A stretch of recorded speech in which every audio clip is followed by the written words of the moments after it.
This episode is full of anticipation, full of excitement, to the point that Eric was basically barreling his way down here. He basically crashed on his way in. He just like went like freight train. He had to go. It was, oh geez, more on that developing story on Friday. I promise, more on that developing story on Friday.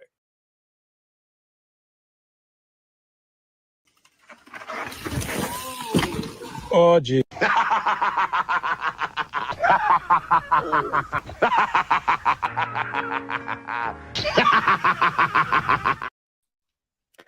See, Kathy was right in the comment section. She was right.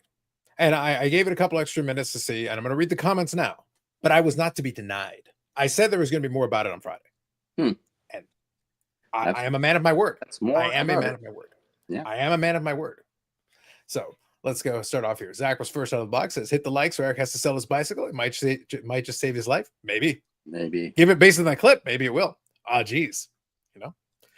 Kathy says, Zach, I'm with you, but he's not missing tonight because of the crash. He had an eye procedure this afternoon. Is in the dark for now. In brackets, I'm sure Carlos is going to have fun with that statement. Yes, I am, Kathy.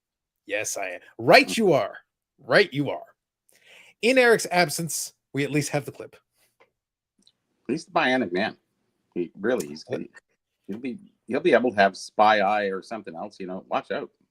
At this point, like he's got to replace hip. He might have a bionic eye. We've already discussed this. The helmet obviously isn't enough. He got a concussion on that clip. That's what I was alluding to, making fun of during the podcast. We had just heard about that earlier. And that's why I said more on that on Friday. And I was like, it was a perfectly good video. That's why I said, Bobby, I have to play my clip. I had painstakingly taken several seconds out of my day to put together that lovely clip off the top. I am not wasting it. No. Perfectly good video clip. Not allowing that to be wasted in any way. No, but anyway, it's self-abuse. They have a program for that, I think. Eric, I'm just saying they might. Mm-hmm. Yep. Mike here. Good evening, Carlos Bobby. I guess Eric wrecked his bike into Canada. Eric's maladies, the list of ailments, the list of problems, the list of issues. It's a mile long. Yeah. At this point, Eric is just going to need to be suspended in gelatin. That's probably his best bet. Just be full body suspended in gelatin. Mayo would work better. Mayo would work. The healing, as long as it absorbs the shock, is kind of surprising. I'm just saying, as long as it absorbs the shock, I think that might be the best play. Green Cardboard here. Good evening, gents. Hope you've been well. Haven't done much in the hobby recently other than buy Burley cards. Been trying to invest more. Hey, it's all good. It's all good. Hopefully things are going well for you as well. Good evening, Jeff. What do you mean invest? People don't. Hey.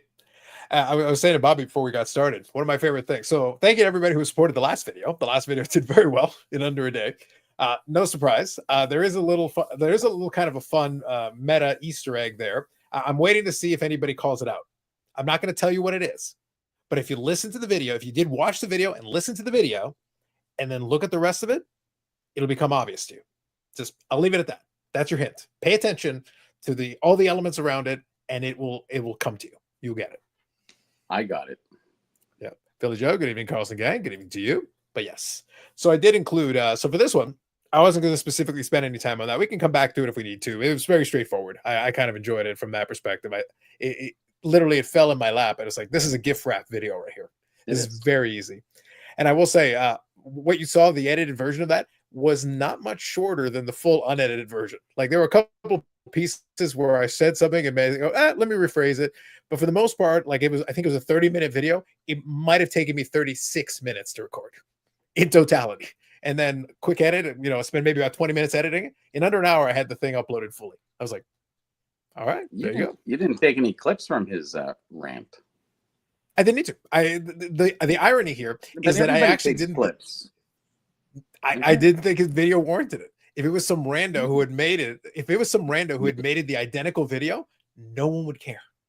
Saying the exact same thing, no one would care. And it wasn't even particularly an interesting argument. And the thing is, some of the stuff he said, I thought was correct because I lived it.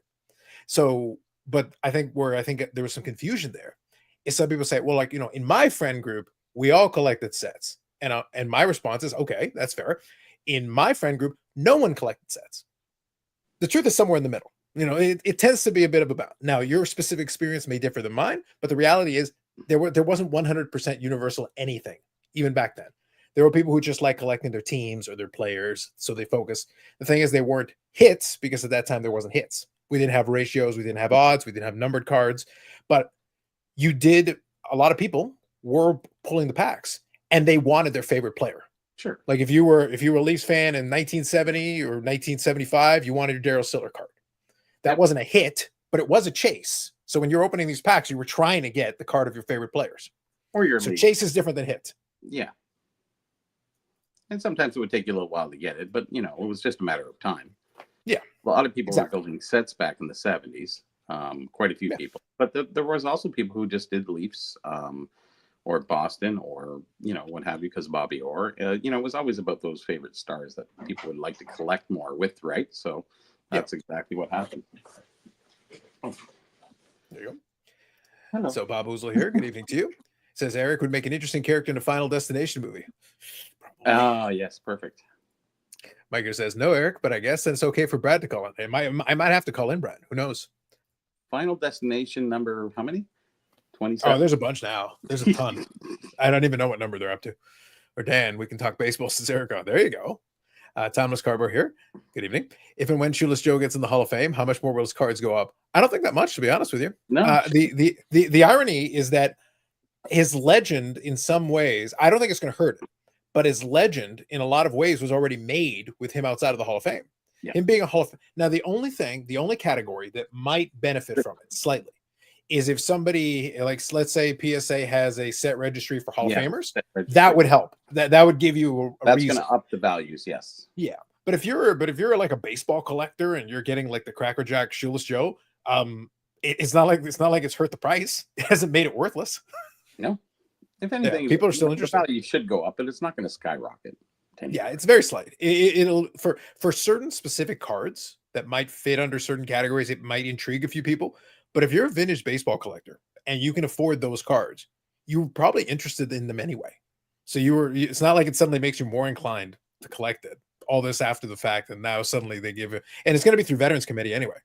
So it's not like it's this big thing. What are you going to do? Enjoy his speech? He's dead. He's been dead a very long time. So it's not going to change much for him. I am glad that they did let him in, though. Because they're, Well, the thing is, they haven't let him in yet. All they did was take him off the ineligible list. So you still have to. So what's going to happen now? And I want to make a point about that. This is important. The being in the baseball's ineligible list, which is what the commissioner did. He said, all right, lifetime ban. That'll be the cutoff. After you're dead, you can go, but you can go off the ineligible list. The thing is, the Hall of Fame didn't have to adhere to the ineligible list. No. They were not required to follow that at all. They made a decision. They made a decision and said, the ineligible list will be what we use as our criteria to not have them on the ballot. But they could have just said, hey, we'd like to put them on the ballot. It's not like the commissioner would have been like, damn you. No, they would have been like, yeah, okay, that's fine. Sure. Yeah, and I think he will get voted in. I think he was kind of singled out a little bit too much because his stats were really good through that time period. So yeah. I don't think anybody's going to hold that against him. Players too, but even still. Yeah.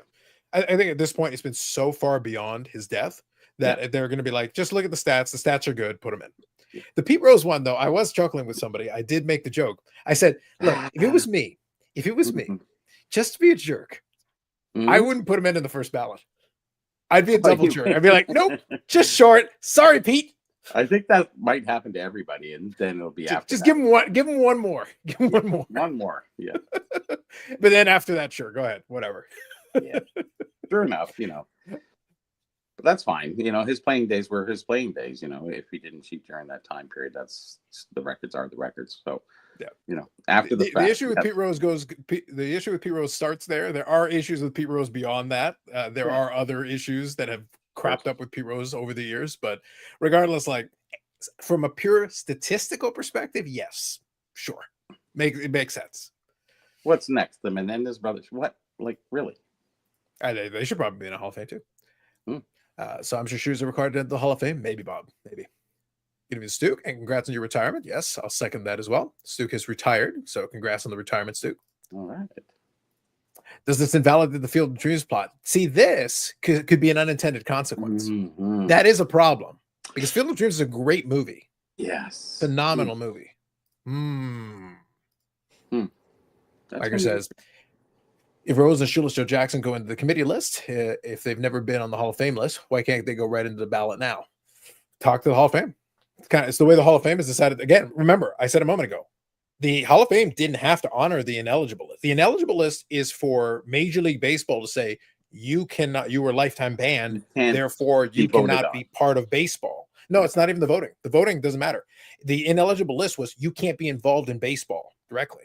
Pete Rose can't be a manager. He can't be a general manager. He can't be an assistant to the GM. So he's like, you're out of the game.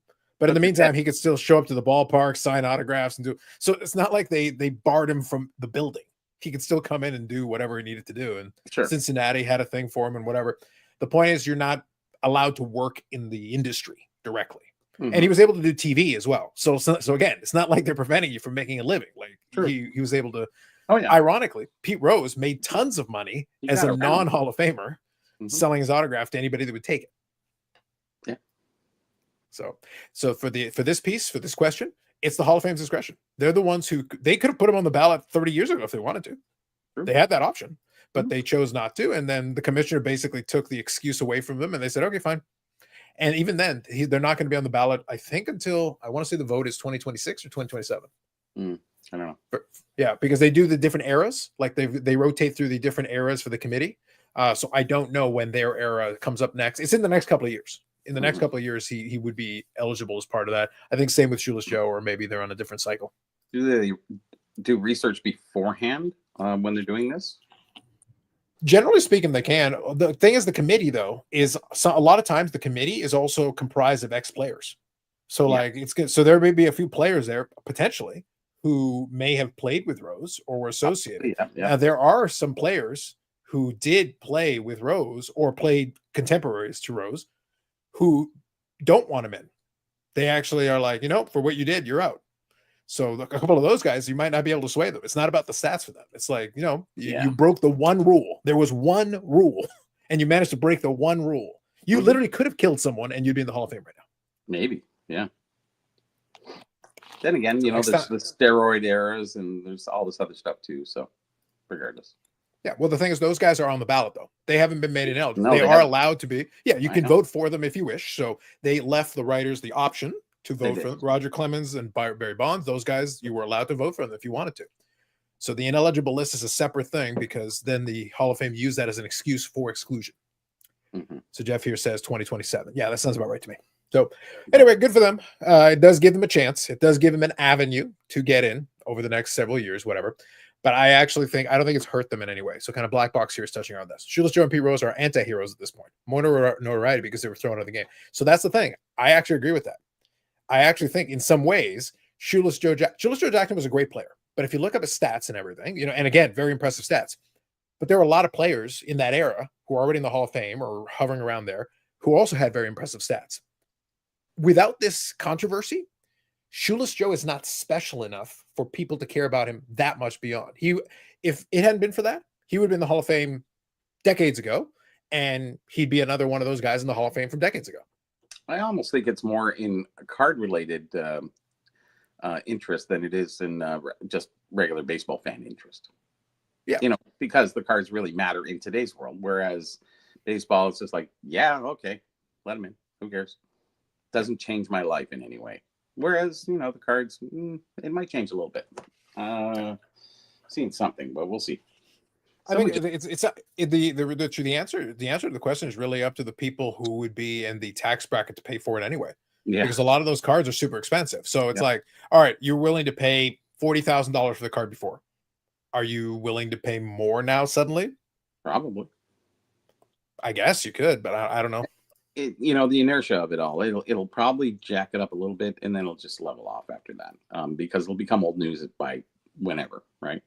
Unless he gets into 2027, then it's another. We'll see.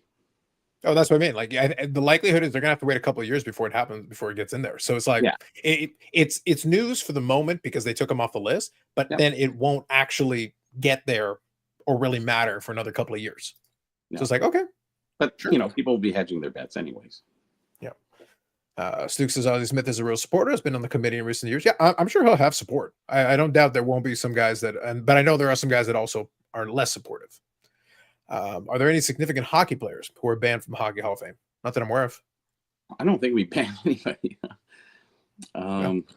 No, I can't really think that there's anything in hockey that went down. There was a few little instances, but that was in Yeah. the 60s and 50s. So I don't think so. No, like Eddie I Shore. think it hurt. I think it also hurts, to be honest, with the Hockey Hall of Fame. It's a little weird because it's kind of more mysterious. There's no like transparent, like, okay, so this person in the Hall of Fame, okay, cool. How many people voted for him? We don't know that. Like, we don't have that. We don't have the answer to that question. So you just kind of get told these people are in the Hall of Fame. So, but then you've got guys like Alexander McGinley, who by a Yeah. lot of who a lot of people look at and go, why not? Yeah. He was a great player, like not just merely good, very, very, very. And then there are other players who go like, they're in the Hall of Fame. This guy's better than that guy. What are we doing? Well, it's political again, right? Yeah, yeah. And there's no real, but we also don't know who votes, and we also there's no explanation to it, and there's kind of yep. These are the Hall of Famers that we've chosen this time around. And then we have Brian Spencer. That's kind of an interesting story. If you ever remember him, Brian Spencer, Spinner Spencer. He got murdered in, I think, Florida or something like that. There's a whole story about his whole family. Oh, listen, if it's something bad happens, I just assume it was I Florida. think they did a movie. It was Okay. that kind of thing. So that's about all I can say. You have Eddie Shore, like, pounding Ace Bailey, knocking his, vision out, like, whatever. They shook hands later, and that was it. They had that. That's what made the first All-Star benefit after him. The official first All-Star. So, good old Eddie Shore. But he was a cantankerous old bastard. So, if anybody looks at his record and who he was and what he did, hey, cantankerous helps him in my esteem. I think so. Sadler here says, I guess because I follow motorsports, Hall of Fames don't exist or are kind of dumb, but I always laugh at the goofy inconsistency of who gets in other sports Hall of Fames. It's very, very generic. It's very strange. Arbitrary line of eligibility. Not a fan of the NASCAR Hall of Fame. That makes sense. Start putting in active people. Kind of misses the point of it. Well, some of these other ones, like in hockey, we've had our fun because we had Lemieux. Mario Lemieux was put in the Hall of Fame and then came back. He was an active Hall of Famer who was playing. I think that's the first time this ever happened, right? It was, yeah. Because generally Gordie speaking, Howe? you're not. I don't think he was actually in the Hall of Fame at the time. He would have been, yeah, because he retired in 70 and then he came back in 70. I would say he's in the Hall of Fame. He was like a nod, like right from day one. That he played I'm up just to trying to see. No, okay, he's 72. Yes. 72.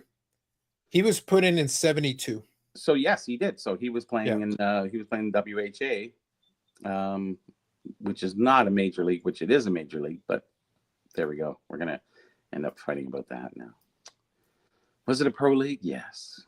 Did it rival the NHL? Yes. So that was the thing. They signed, guys straight from the NHL. Oh yes, of course. Yeah, a lot. Because they just wanted that's the thing. Recognition and some money. Yeah. So what's interesting, so this is kind of an interesting thing.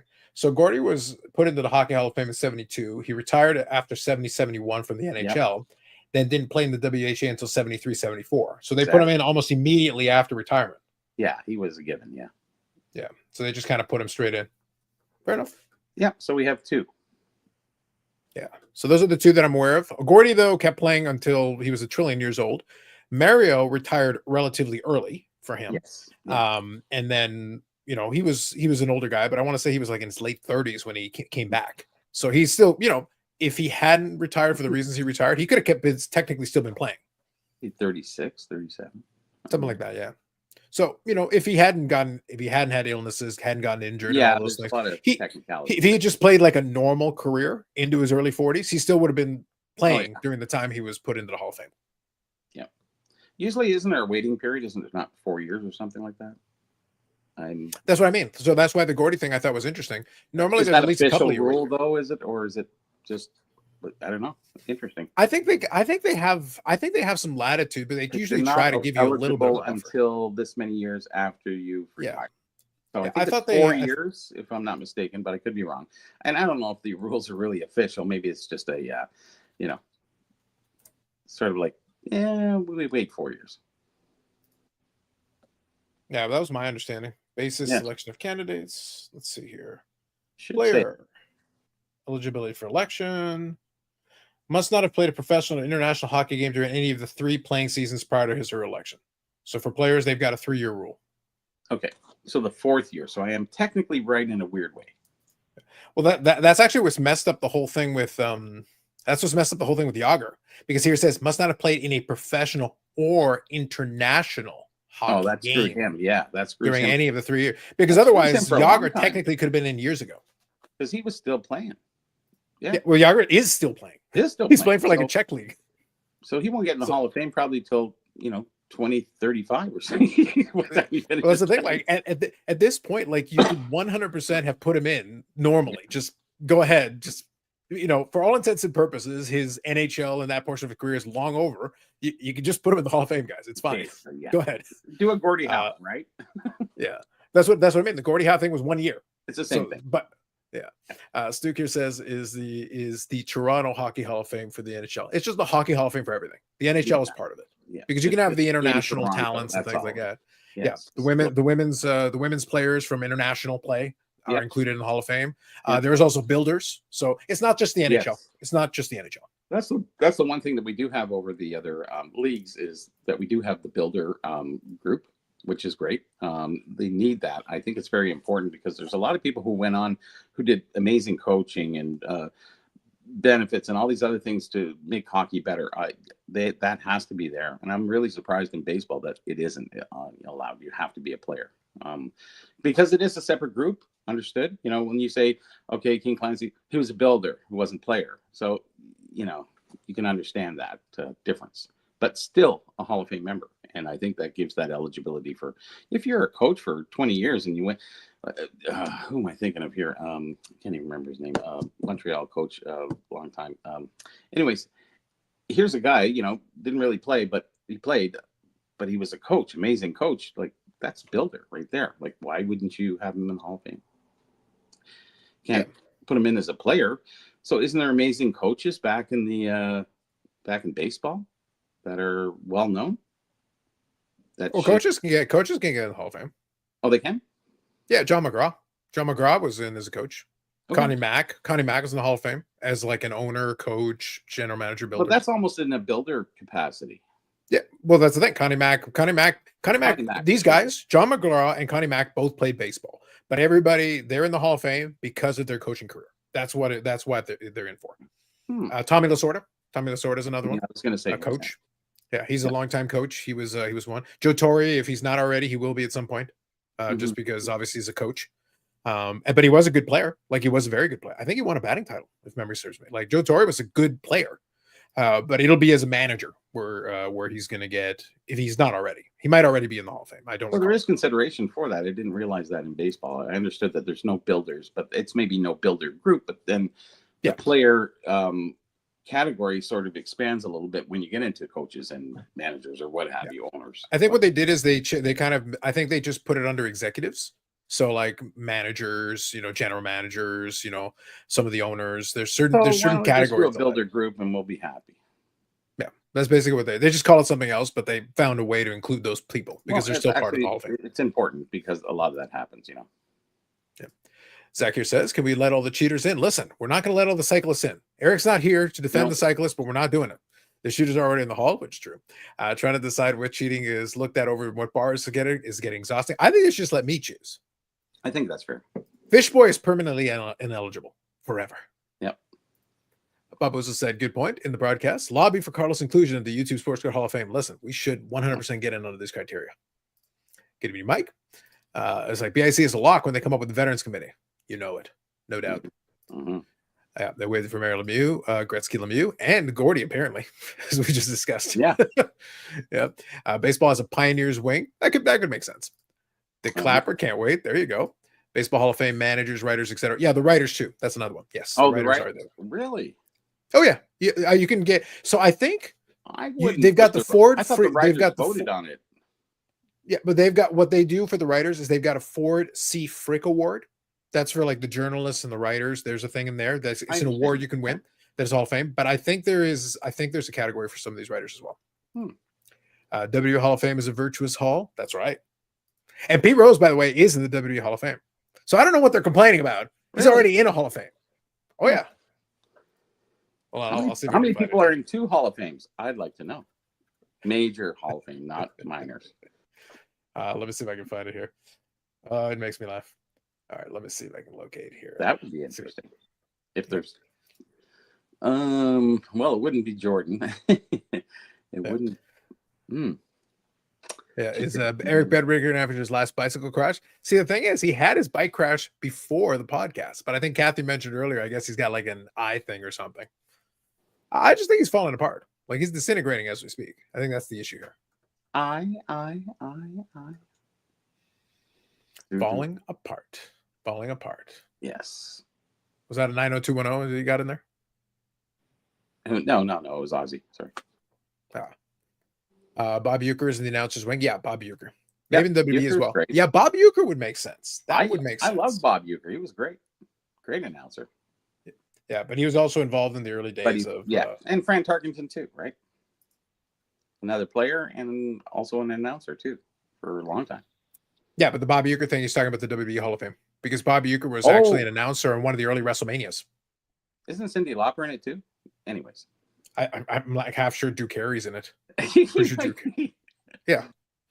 The Pete Rose thing I remembered because replacement for the Pete Rose thing. I actually think the joke was because the gag was that Pete Rose had done stuff with WWE for years, and I actually think that and it was the thing. The joke was that Kane would attack Pete Rose. There was a long-standing thing where Kane was attacking Pete Rose, and then when it came time to do the WWE Hall of Fame, I think he was inducted by Kane. Really? Yeah, I think they just played right into the joke, and they actually referenced the whole Kane and Pete Rose thing multiple times throughout the course of it. There was a storyline where Kane was in therapy with Daniel Bryan, and he actually does a monologue that is like the back history of his character, and he managed to get it like in one take. But the backstory of the character is ridiculous. The whole thing is stupid. But then at the very conclusion of it, he talks about all these different things he's done, all these horrible things he's done, and his whole backstory. And he goes, and just an unhealthy obsession with attacking Pete Rose. And I was like, yep, that's right. That is part of the Kane backstory. It's all part of it. Yeah, wrestling is sort of entertainment, so it's a different. Well, it is entertainment, yeah. Well, they will tell you different if you say that to them. So I don't want to be around getting body slammed by them while they say, yeah, it's fake. But that's over. That Triple H literally is going to have they've announced a new show where he's literally going to go into the writer's room and basically he's going to go out of his way to explain to you how fake it is. Oh. Like he's literally going to go all the way through. What's that? Like we don't know? No, but that's my point is he's like, just in case for whatever reason you're not getting this, I'm literally going to take you into the writer's room where we're going to discuss exactly what we're going to do on the show with a camera so we can all look at it. So I'm like, okay, this. Listen, whatever makes you happy, man. Whatever makes you happy. And look behind that's all I gotta say. Watch out. Yeah, but that's basically where they're at. It's just like at this point, they're just like, we don't even care anymore. We're not even. We stopped pretending a long time ago. Yeah, here we go. So the 2004 WWE Hall of Fame class.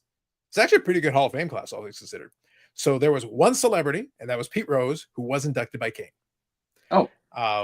So he gets nominated by Kane or gets inducted by Kane? There's so the WWE Hall of Fame is even more shifty and shady than the Hockey Hall of Fame. All right, it's literally like Vince McMahon used to be the one in the back. He would just make up like this guy, pick this guy, call this guy, and we'll bring him in because they space it out. Because the idea here is they always want to have a headliner for every Hall of Fame class. So they'll go through the list of all. There's no criteria.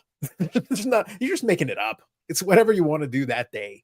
Yeah. I will say though, the 2004 class was actually pretty good names in this one. So 2004 was Big John Studd.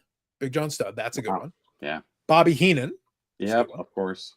Don Morocco, Greg Valentine, Harley Race, Jesse Ventura. Wow. The Junkyard Dog, Sergeant Slaughter. Those are Superstar Billy Graham and Tito Santana. Those were the wrestlers that were inducted for that particular class. That's huge. Those are all good names. Real good names. Those are top tier guys. Yeah. And then Pete Rose was the celebrity inducted as well. Come on, Pete. Let's go. Yeah. Get in the picture. Group them in. Yep. Wrestling's fake. I know, man. I'm shocked as you are. Jim Cornette of Midnight Express is going to pop a vessel with Triple H exposing the rest of the business. Yes. Like, it's hilarious. Like I said, I think they probably should have just leaned into this is an entertainment program because we talked about this before. I always used to laugh when people obsess over this. It's like, guys, it's a television show. It literally is a television show. It's a televised stage show. That's what it is. The ring is the stage. The characters are there. It's a televised stage show. I understand, but we go to movies and we pay money to see a movie that we know people are paid to do. So we give into it like we do with, wrestling and what have you. So we give into that. And we do have sides and we do get emotional about the movies or whatever, if they're motivational, that's great. And, you feel better about yourself. And that's all it really is the feeling at the end of the day. So as long as you enjoyed, have fun, whatever, move on. Well, that's the thing. But that's why I said a moment ago, that's why I use that analogy. I say it's a televised stage show. I've been to the Phantom of the Opera. During the crescendo of like the intermission, just before the intermission, they crashed the chandelier. Like if you go, I went when it was the Pantages Theater. So with the school at the time, so we went there. So they did this thing with the chandelier. The chandelier shattered and lights went up, and it was like this whole thing. Well, here's the thing: you're sitting there, you're watching the show. Well, what happens is as soon as that happens, then you go into an intermission. Well, the chandelier, they start pulling the pulley on it, and the chandelier reassembles and goes back up. It's fake. For next show. It's fake. For the next. No, show. it's a show. It's a stage show. Yeah. The Phantom's not a Phantom. But we give into that because that is a form of entertainment that we. But the thing is, when you're watching it, the idea is just enjoy what it is. Enjoy it for what it is. It's a show. But that's why I said the thing with I'm using the chandelier as an example. You literally see the chandelier breaking all these pieces, but it's a mechanism. By the way, it's great ingenuity. It was incredible the thing they were able to do with it, because literally as they do the pulleys, the chandelier kind of reassembles itself because all the ropes and everything attached to it actually reassemble it. So it puts it all back, and they're able to reposition it for the next show. And then Sia comes out and sings, and then we're good. Yeah, it's incredibly well done, and kudos to the people that designed it to be able to do that, give you what you're looking for, the effect that you want, and then be able to put it back, and it's ready for the next show. Well, everything's for the effect, especially today. Online, just saying, rant. Yep, I've gone to WWE events; they're pretty fun. They do know how to put on a pretty good show. We all went. I went in the 70s. I watched them, and it was fun. We knew it was fake, but I mean, we still went because it's entertainment, right? So it doesn't matter whether you know it's fake or not. It's great entertainment, great athletes, that's for sure. Persona. At a certain point, though, like I always used to like stare at people that would get roped into this argument. I'm sitting there like, you do understand that if you go two things, and I always used to tell like the guy, like, why are we even having this conversation? He goes, what do you mean? It's like, you understand that if I went and just randomly hit somebody with a steel chair in any context, I would be arrested. Pretty much. There's no context under which I would not be arrested. Mm-hmm. And it happens all the time. All the time. All the time. So that's one thing. Chairs. So there's suspension of disbelief, Bobby, and then there's just stop being an idiot. Like I can't help you at this point. I won't even go there. Okay, next. Move on. Because I got something good to say, but I won't say it. Oh, listen, stop making fun of Gong Show. How dare you? Philly Joe says, oh man, the live wrestling show is great. Actually shook hands with Andre the Giant. P.S. He wasn't fake. Yeah, Andre the Giant was a big dude. That was legit.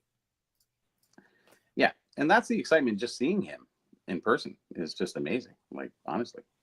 Yeah. Well, I did, so not Andre the Giant, but during the WWE event, so I've talked about this. I went to two. One in 1992, which was very different, but then one in 2015. I went with a buddy of mine at 2015. And the big show was on that one. Oh, yeah. And we were a little bit back from the ring and everything, but still had good seats, but we were a little bit back. The thing is, the big show is so big that he looks big, even though we had all this distance. Like, you can tell how much of a bigger human being he is. He is, yeah. You've got a referee, a normal sized person for scale, and you just look at them. It's like, that person is much bigger than that person. Like, it's very obvious. Mm-hmm. Oh, yeah. It's like, that guy is a normal sized human being, and that guy over there is not a normal sized human being, and you can tell the difference. Yeah. I think Billy Graham, he was pretty tall, wasn't he? Superstar, yeah. Yeah. Oh, yeah. Bob was a lot more scared of chair shots to the head than body slams, chokeholds, and sweet chin music. Yes. I did chuckle, though. I was listening to somebody did like a little retrospective on Superstar Billy Graham. And it is funny, though. Superstar was definitely like the ultimate carny. Although he did have some valid points on a couple of things. I think he was reviewing Dark Side of the Ring, Superstar Billy Graham. I think that's what it was. The man had some issues, like almost everybody in that business did. But the thing is, one thing though, he was right. Dude, His timing was bad for the gimmick he had, because he 100% would have been a much bigger star had he been doing what he was doing in the 80s.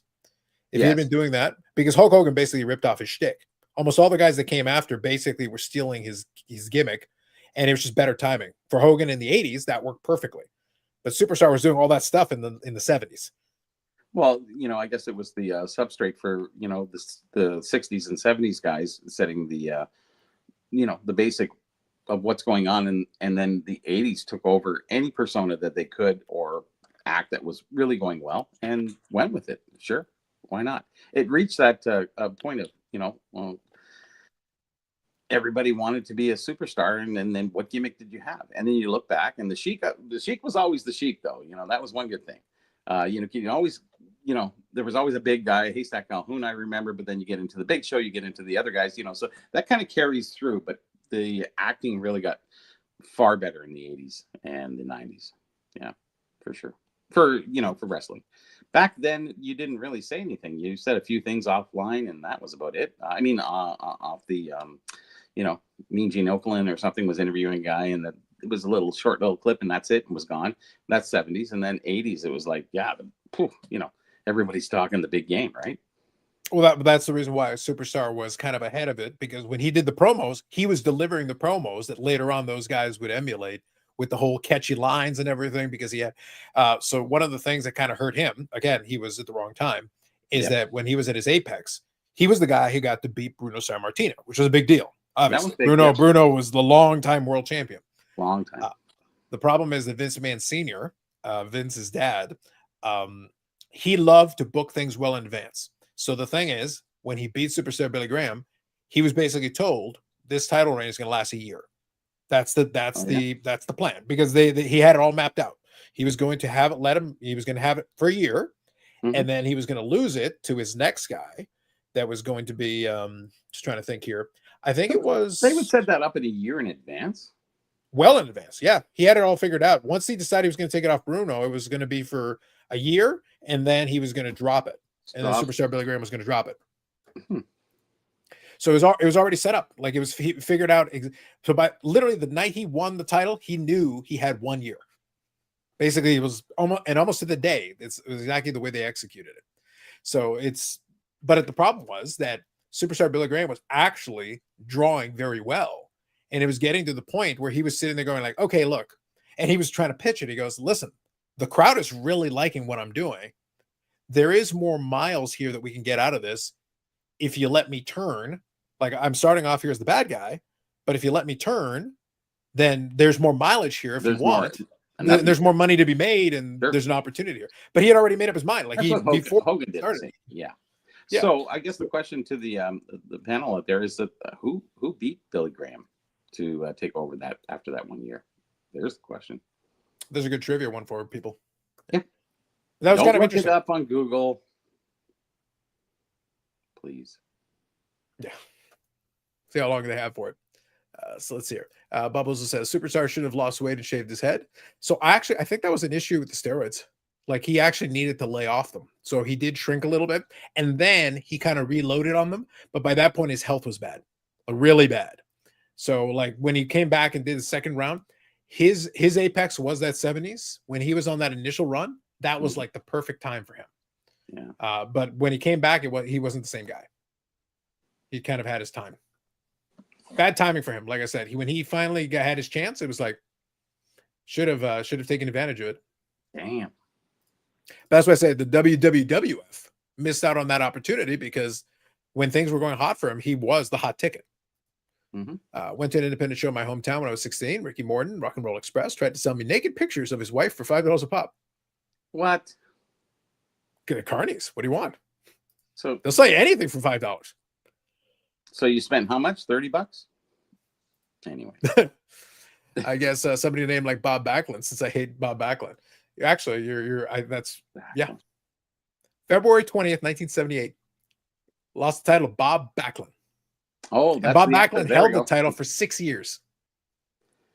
Bob Jackson got Bob Backlund. Yeah, that was Bob Backlund's initial run. But it tells you he already had the idea that because he likes to go back and forth. Good guy, bad guy, good guy, bad guy. Sure. But here's the thing. So Bruno Sammartino held the title for like forever. Superstar Billy Graham beats him, this big momentous thing, and then he loses the title a year later to Bob Backlund. And the thing is, it was just shy of a year. It's basically almost exactly. But the thing is, like, and then Bob Backlund holds it for 6 years. What? Really? Yeah. Oh, yeah. It was a ridiculously long title reign. That's too long. Way too long. Yeah, well, that's the thing. Like, you had opportunities. Were they if you wanted to. unplanned on that point? Because if he had No. That was planned. If the Bruno Sammartino, he could hold the title as long as Vince Sr. wanted him to. I guess he held that title. He held that title from 1976 to 1984. So that's what happened. 2,135 days. So then 84 is when everything really started to happen, and that's when everything. So that's when Vince Jr. took over. That's when Vince Jr. took over. And then we had Vince McMahon we know today. So what happened is Bob Backlund was Vince Sr.'s guy. He was the one he picked. He hand chose him after Bruno to be the man. So he basically said, you're going to hold the title for a century. So, and he did basically for 6 years. But then in 84, Vince Jr. is taken over and he goes, we're going to take the title off you. And he didn't want to do a direct transition. So what he did is he had Bob Backlund lose to the Iron Sheik. And then the Iron Sheik loses to Hogan. Good guy. And that's what starts off the Hogan run. Good guy, bad guy, good guy. Done. Yeah. So that's basically how you planned it out. You just flip it back and forth. And then Hogan had a multi-year title reign. But that was under Vince Jr. and he was getting that established and getting that started. Sure. Yeah. So Dan here says, good evening, Dan. Eric out sick and you guys stop talking about the hockey and cock the wrestling? Listen, what is this, the hockey? What is that? Is that even a thing? I didn't know. Is that even a thing? I don't know. Besides, I'll have you know that it's the Leafs playing tonight, and arguably, one could argue that form of hockey is way more fixed than even wrestling. Maybe. They're the Washington Generals. Everybody else is the Harlem Globetrotters. Yeah. It is that entertaining, actually. Yep. Take credit cards. Yep. I remember when Backlund came back in the 90s and thought he was the lamest thing ever. Now, here's the funny thing. I love Bob Backlund when he came back. When he was crazy Bob Backlund, that was actually entertaining. Lame, good guy Bob Backlund, when he was the world champion the first time, there was nothing to it. There was no character. A good name. Bob Backlund just doesn't go over very well, you know. It was his name. So they just I'm just saying, you know, you needed and where Hulk Hogan came in, and that's when things really changed, you know. Well, you know, there was still the Sheik, there were still a few other names, but Bob Backlund just never went over very well as a historical name that you'd kind of really remember. If you weren't into wrestling, you go, who? Yeah. Well, I think the problem was, the irony is that Bob Backlund was actually a good amateur wrestler. Like, he was a legit guy. He actually had real abilities and real credentials. Sure. But the issue was that he was very vanilla. There was nothing about him that was interesting. In the 70s, this works. You can get away with it. And by the way, being a champion for over 2,000 days means they had no trouble making it work. He went to Madison Square Garden, they sold tickets, and they did well for years, and the business operated. It was fine. Sure. But when he came back, they took it. I appreciate it. I talked about this before briefly. I'll just be quick. But I appreciated, though, that they actually took into account that he would still be bitter about the way he lost the championship. And that actually led into his character losing his mind and actually made him more interesting. Because it was literally, he lost because his manager threw in the towel. He never gave up. He never surrendered, and he never got pinned. His manager threw in the towel, and that's why he lost the champion, and he never got a rematch. So the whole thing was he's bitter. Way of going out. Yeah, but that's the thing. Because so you did that, and he comes back later because he can come back. Yeah, and the thing was that one of the first things he did when he snapped was he attacked his old manager because he was still angry about him throwing in the towel all those years earlier. So it actually made logical sense. Heaven forbid it makes logical sense. Let's write that script again. Yeah, here we go. It's like, I just appreciated that. It's like, no, this I can follow the logic from point A to B to C. It's like, okay, I can see why he would be angry and bitter about this. But he got 6 years out of it, though. Come on, that's some good money. For the initial, it was fine. Like, he did well. But when he came back, though, I really enjoyed his last run there. And I thought he actually made much more interesting character with the guy who snapped. And he did have one more title reign. That title reign should have been a little longer because I think they only gave him like a month or 2 months. It was just a quick thing, just be another transitional championship. Got it. So Brendan Ryan here. Good evening. I always wonder what would have been like if they marketed the Iron Sheik as a good guy. They could have tried it. I don't think that goes over. Like, I don't. Bobby, Bobby, I disagree. I disagree because the Iron Sheik would say so many random things. Look, at a certain point, if you had waited long enough, the Iron Sheik always basically said horrible things about Hulk Hogan. At this point, him saying horrible things about Hulk Hogan, people would cheer. Maybe. The Iron Sheik would just like curse out Hogan. It was like, you know what? I always enjoyed the Iron Sheik cursing out Hogan. I'd cheer for that. Just saying. Hey, I'm good evening. Eric is always sick or hurt. True. Yep. Dan here said just coming down from taking the rage bait. It is true. It is true. Dan becomes the Incredible Hulk in the comments. True. Anyone coming from my vintage just feeling the rat. See? Dan snapped like Bob Backlund. Pretty much. It's bad. It's bad. I'll tell you. Actually, it's funny. I was going to mention off the top, like I said, when Eric wasn't here, I still was going to play my video. Damn it, I'm still playing my video. But I will say, what was disappointing is I wanted to make fun of him a little bit, and then we were going to briefly mention the hockeys because I'm looking forward to. So right now we're about an hour in. I haven't checked the score yet. I will in a second. Please. But in the next hour or two, we're going to either extend it to 7, in which case it could drag the torture out for some people. God, yes. I'm not saying that post game 5, I listened to a lot of the post game with all the Schadenfreude. My Schadenfreude cup runneth over. Is full, yes. It was magnificent, truly magnificent. But there may be things set on fire if this team doesn't find a way to win a game here. I don't think so. I think we're kind of used to it. At this point, it's almost to the point where you just go, yeah, okay, we accept it. Second round. Oh, no, Bobby. No, they don't accept it. They don't accept it. They don't accept it. They still whine and cry and yell about it. They are those young kids standing who didn't pay for tickets outside. They don't, and all the people who paid inside, I guess. I don't know. Maybe. Yeah, I was gonna say the people inside definitely were not happy about it. Yes. Yeah, for sure. Yeah, they paid a lot of money to get a garbage product. Oof. You imagine the next round? Ooh, that'd be pricey. Mm-hmm. I'll be right back. I gotta get something. Yeah, go for it. I'll read a couple more of these. So right now it's 0-0. Looks like we're in the first intermission. So it would seem. Yeah, if I'm reading this correctly, looks like we're in the first intermission. So it looks like 0-0 through 1. All right, fair enough. Nothing happening yet. Dan is like the Iron Sheik. He humbled Tank Wilson. There you go. Piper was always my favorite wrestler. Roddy Piper's good. Very good. He's a guy who knew how to talk as well. He was a lot of fun. I did appreciate it. Let's see here. Billy. Uneventful first period. Kind of boring to be honest, but there's still hope. That's fair. I get you. Look, right now, as long as you're in the game, you're in the game. I will say though, I don't. That's why I kind of enjoyed a lot of those post-game comments and people talking about it. I kept wondering, like, if you go to Game 7, the record for Toronto in Game 7s is not great because I think if they go to Game 7, they would be playing that on Sunday. I think kind of could be mistaken. It's Sunday, right? If necessary, yeah. So yeah, tonight and then tomorrow is Dallas and then the 18th. So if necessary, Game 7 would be on Sunday. There would be a lot of tension happening there, and it would be Game 7 back in Toronto. That's a tough one. Something might burn to the ground at that point. That's a rough scene.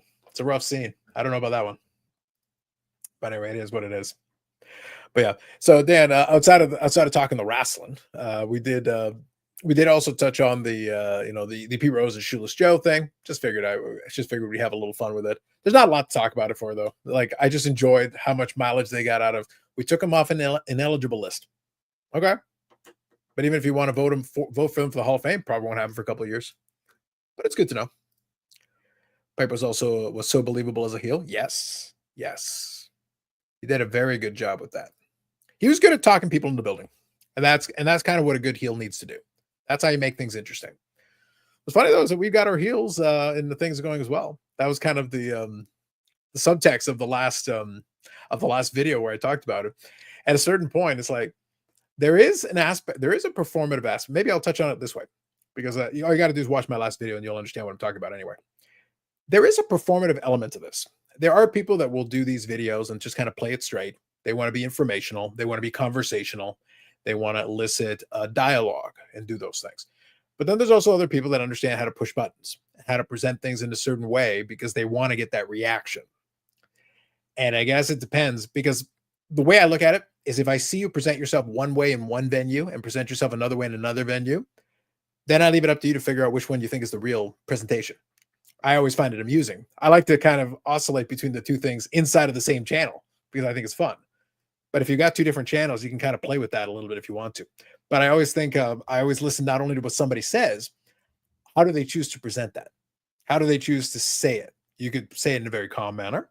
You could say it in a way where you're posing a question, leave it open-ended, let other people chime in and get their dialogue in. Or you could be prescriptive. You could be very antagonistic. You could say things in a certain way to be like, I'm just pushing buttons here. And that's always where it gets a little bit interesting. It always gets a little bit of fun. How did you choose to do that?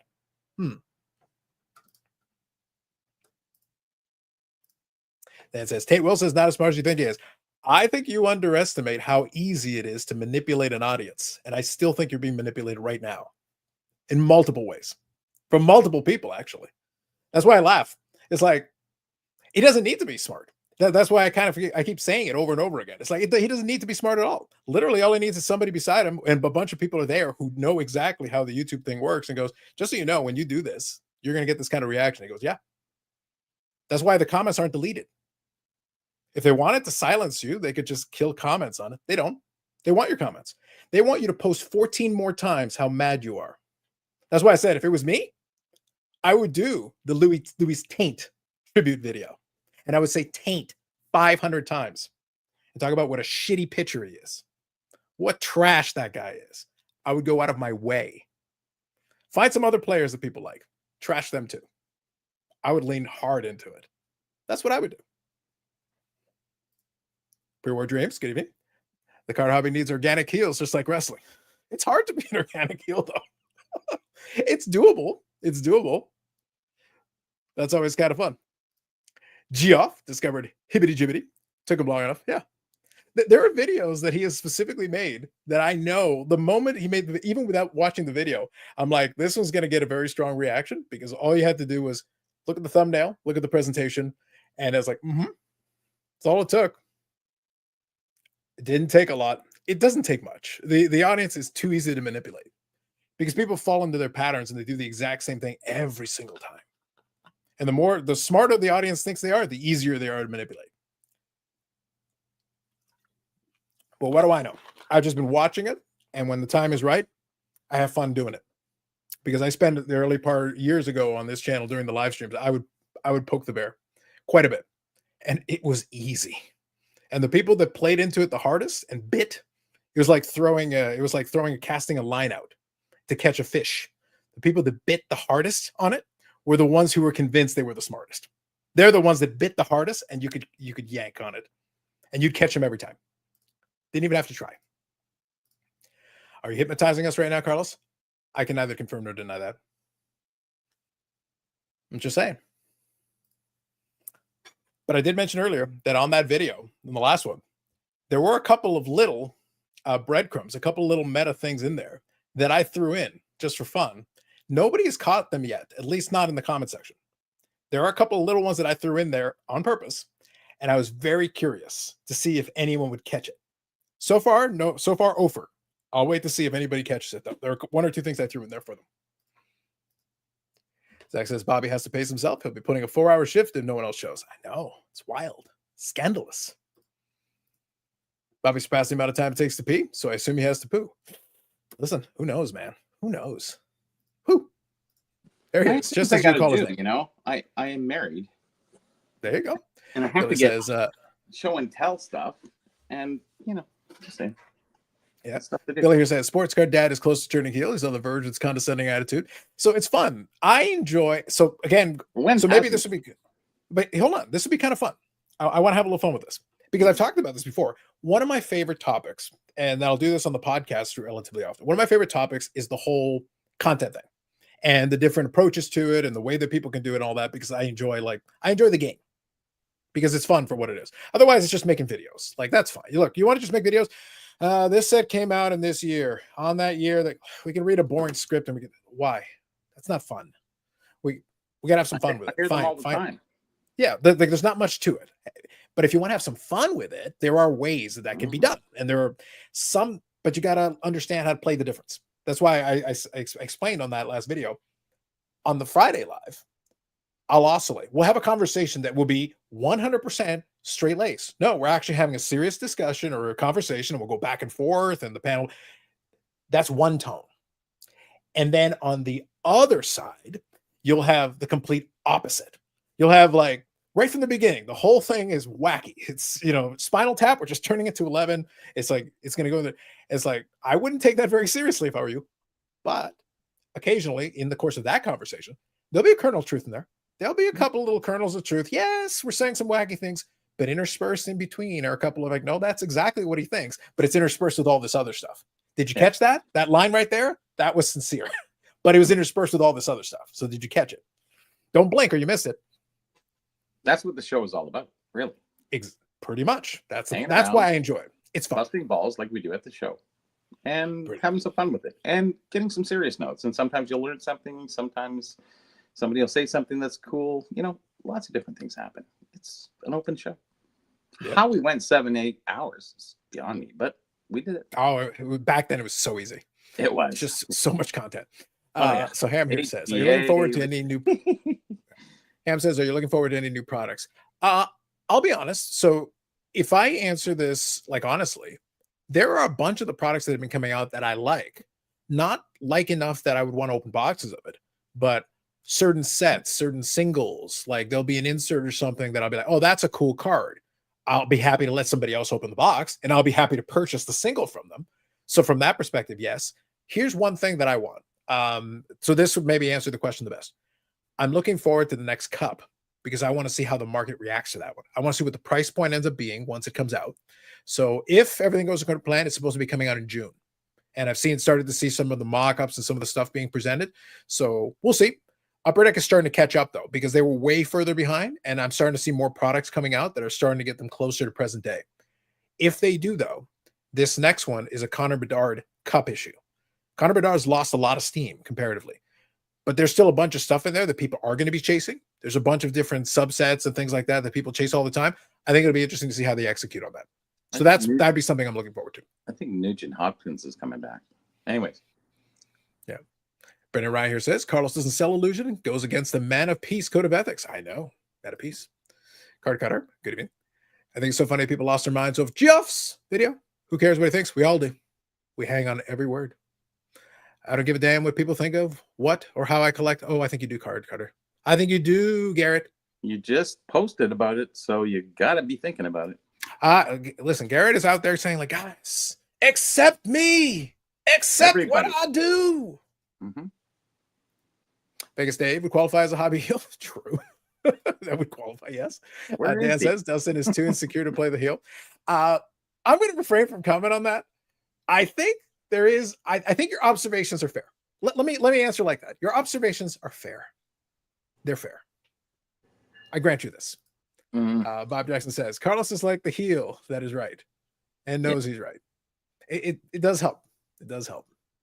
I don't mind being the heel. I enjoy it thoroughly, but the guy might be making a couple points. All I want is to just acknowledge that once in a while, the bad guy is making a couple points. That's it. It's good enough. That's all I ask. Brendan Ryan says, good point. Vegas Dave is the only one who hasn't popped up again. Yes, he's kind of hidden away.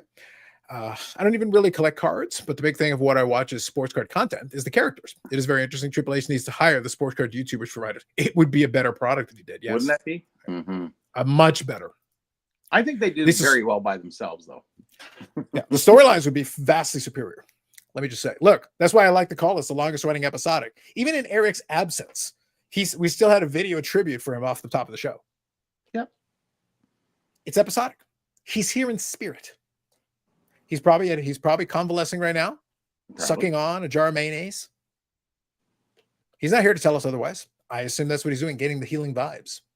The mail. U.S. Sports Cards, good evening. YouTube of Hobby Today feels like magazines of the 1990s. Sports Illustrated, Maxim, Zoo Books, Mad Magazine, and more. Basically, yeah. Wow. Is this an excused absence for Eric? Eric is constantly disease-ed, injure-ed, broken-ed. Ed. Michael Ham says, I watched Geoff's video today. I'm not sure why anyone made a big deal of it. So Bobby made a valid point a little earlier. If you paid attention to the video that I did on it, I didn't even show clips from the video because I honestly didn't. The content of the video itself, if I remove, that's why I mentioned earlier, if I had somebody who was not Geoff deliver the same script verbatim, word for word, point for point, everything. It wouldn't even be discussed. Nope. No one would have watched it. No one would have commented on it. No one would have shared it. I wouldn't have seen it on Instagram with a whole breakdown synopsis. Actually, hold on. You're refreshing my memory here. Before I move on from this point, I showed it briefly on the screen, but I want to read this because this is one of it wasn't the only one. Instagram? This is one of the responses that I saw on Instagram. Mm-hmm. So this was Aoife's pitch on Instagram. So here it is for the screenshot from Geoff's video. This is good. We should have him on one time. But he wrote a book here. I'm going to try to read through this quickly. I'll read through this fast. So there's a point. My point here. Talk about, Garrett was asking who cared. Wrote a freaking book down here, man. All right. Here it is. This is how many people care. All right. So here's the response. I was sent this video by a few people, so I thought I'd respond quickly. This is quickly. 3 paragraphs. By the way, sent this video. Again, it was being dispersed all over the place. The issue, Geoff Wilson, isn't necessarily whether the hobby has changed or that collecting is dead. In my mind, it's twofold. Not only the expense of trying to collect is way too high, the hit to common ratio is too low. In fact, the hobby is not economically feasible for most families unless they subject themselves to 2 newer online realities that have emerged since you or I collected in the late 80s, early 90s. The first is breaking, which has fractionalized box prices and created the illusion of better incentives. This is false because the hit to common ratio is too low. The phenomenon creates obvious benefits to manufacturers along the breaking operations, but perverse outcomes for consumers. While proof of this, big hits aren't kept. They're sold almost always immediately. The second is the secondary market, which primarily exists online in places like eBay, whatnot, etc. These sites are so hopelessly unregulated that's become a feeding ground for the lowest common denominator fraudster who has made cards more expensive, not more valuable to the everyday collector. This is nothing to say of other frictional costs like stolen mail, online scams, adverse grading results, and hidden fees that all amount up over time. That took a ridiculously long time for me to read, and I talk fast. Who's reading this? Somebody. But that's a social media valid, post. Though. His points are valid. So, damn. The points are not invalid, but it's this. But Bobby, it's the same points he's made on every single thing for the last 2 years. None of those points have changed. None of those points have changed. He's fighting the narrative, so that's why he's always on that defensive side. Yeah, I get it. And you have to look at how much time people spend watching, Jeff's video. That took you how long? About a minute, less. Yeah, and I read pretty fast. And that I read it pretty quick. 15, 20-minute video of Jeff and you reading 3 paragraphs is really not even comparable, to be honest with you. And I think he was succinct and to the point. And, I don't mind reading and, on Facebook, Instagram's whatever it is. We like that form of information that we can talk and that we can explain sets or, get into a little bit more information, not about the hobby, so to speak, about the hobby inside, about the products, the items itself, and that's where a lot of that information is 3-5 paragraphs. I had to write something just regarding, what was it? The 1970, 74, 75, what was it? Lipton soup. Vashon cakes. And these people are just spewing out crap. And then I got to come in and I go, okay, listen, this is how it went down. This is when, and then everybody likes it. It's but that's 3 paragraphs too. And I said, and at the end, I did put my foot in there. And I said, all this information is available on Needham, the vintage hockey app. Anyways, I had to get my little skew in there because it's amazing how little people know information wise and how they're spewing out stuff. And honest, I've never heard some of the stuff. It's yeah, you guys dreaming? Where do you get this stuff from? I don't understand. And they just don't realize how much information is really out there and you have to explain it. And the guy will go, oh yeah, that's great. Oh, thanks. It's all out there. It's just on Needham. There you go. Shameless plug. I'm going to read a couple of these comments here because there's a couple of good ones here. Thank you everybody for the comments. Appreciate it. Superior War Dream Series. I'm interested in the cup product. Being new to the set, where would a newbie start dipping? Years, subsets, etc. So let me give you a really, really short because it would take a while. What I would recommend to you is if you do have teams or players you like, either new or old, there are certain subsets that are going to cater to them more than others. Personally, I'm a big fan of the newer Materialistics is actually pretty good. It's a lame name, but it's actually a cool looking card. The newest version of it looks very nice. They've done a good job with those. I'm a fan of some of the patch cards. If that's not your cup of tea, there's some autograph stuff. If that's not your cup of tea, there's some other number things. I would look at some of the designs. You can go back over the years, and some of those subsets have been going on for years. And if you like a certain one, then you can go backwards in time, and you're probably going to see some good stuff for it. Notable numbers is one that is numbered to a player's number, like whatever the player, like Medano is number 9, so all that stuff would be numbered to 9, etc. Gretzky was 99. Yeah, you could pick, but you could switch over different ones. But basically, go back the last couple of years, check some of the images on some of those. If you like certain subsets, start there. You can work backwards, and you'll probably find some good stuff, and that includes legend players, retired players, Hall of Famers, and current players. A lot of them include a full mix. So you don't have to go all the way too far deep into it. You can just pick and choose the ones you like. 1 sec. I'm still here. Want the gold, sucker. Tank Willison, we're coming for you. I always appreciate a Booker T reference. I think what Geoff said that got such a rise out of people. To me, he stated the obvious. Sorry if I'm missing something. A lot of it was pretty obvious. But it's Geoff, so pretty much he's a lightning rod for that. Eric is the R-Truth of YouTube. Now that's a reference I like. I appreciate it. I could see Neo with a megaphone like Jimmy Hart. That'd be amazing. Oh, actually, that'd be. I paid. So he wouldn't be the mouth of the South. He'd be the mouth of Northeast Ohio, just specifically. Let's see here. His video was boring. I had a hard time getting through it. That's why I didn't bore you with any clips from it. Responding to something. Honestly, it wasn't worth it. There was nothing there. Jay Lee is the biggest heel in the hobby, and no one sees it. No one is a little strong. No one is a little strong. I'll leave it be at that. But if you watch this program over time, I've made pitches to that effect. But moving on, I'm doing my liberal arts college dissertation on Tate Wilson. There you go. Fair. I like the eye emojis. Well said. You are in reference to me reading it. Yes, Ham. I'm reading it quickly through to make the point that no other reasonable person. I can imagine someone. I took a picture of it in order to be able to read through that thing.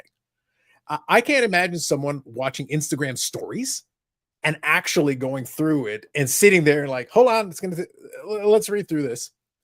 It's an Instagram story. It only lasts so long before it moves on to the next Instagram story. Like Instagram is so short. It's all about clips, and it's not even about. Actually, if you post like you said, a 3-paragraph thing. Sorry, I'm just communicating with somebody. Yeah, that thing that I read was an Instagram story. That's what I mean. Like, no, you literally would have to pause it. You would have to pause it in order to read it. You'd have no chance. There's no way. Within the time that it allows that story to go for. Instagram is 15 seconds. Is that it? No. If you do a story, it is. I think for like 30 seconds. Okay, 30 max. Okay, it took you 30 seconds to read that, so I guess it's more than that. I would say no more than 45. Anyways. Yeah.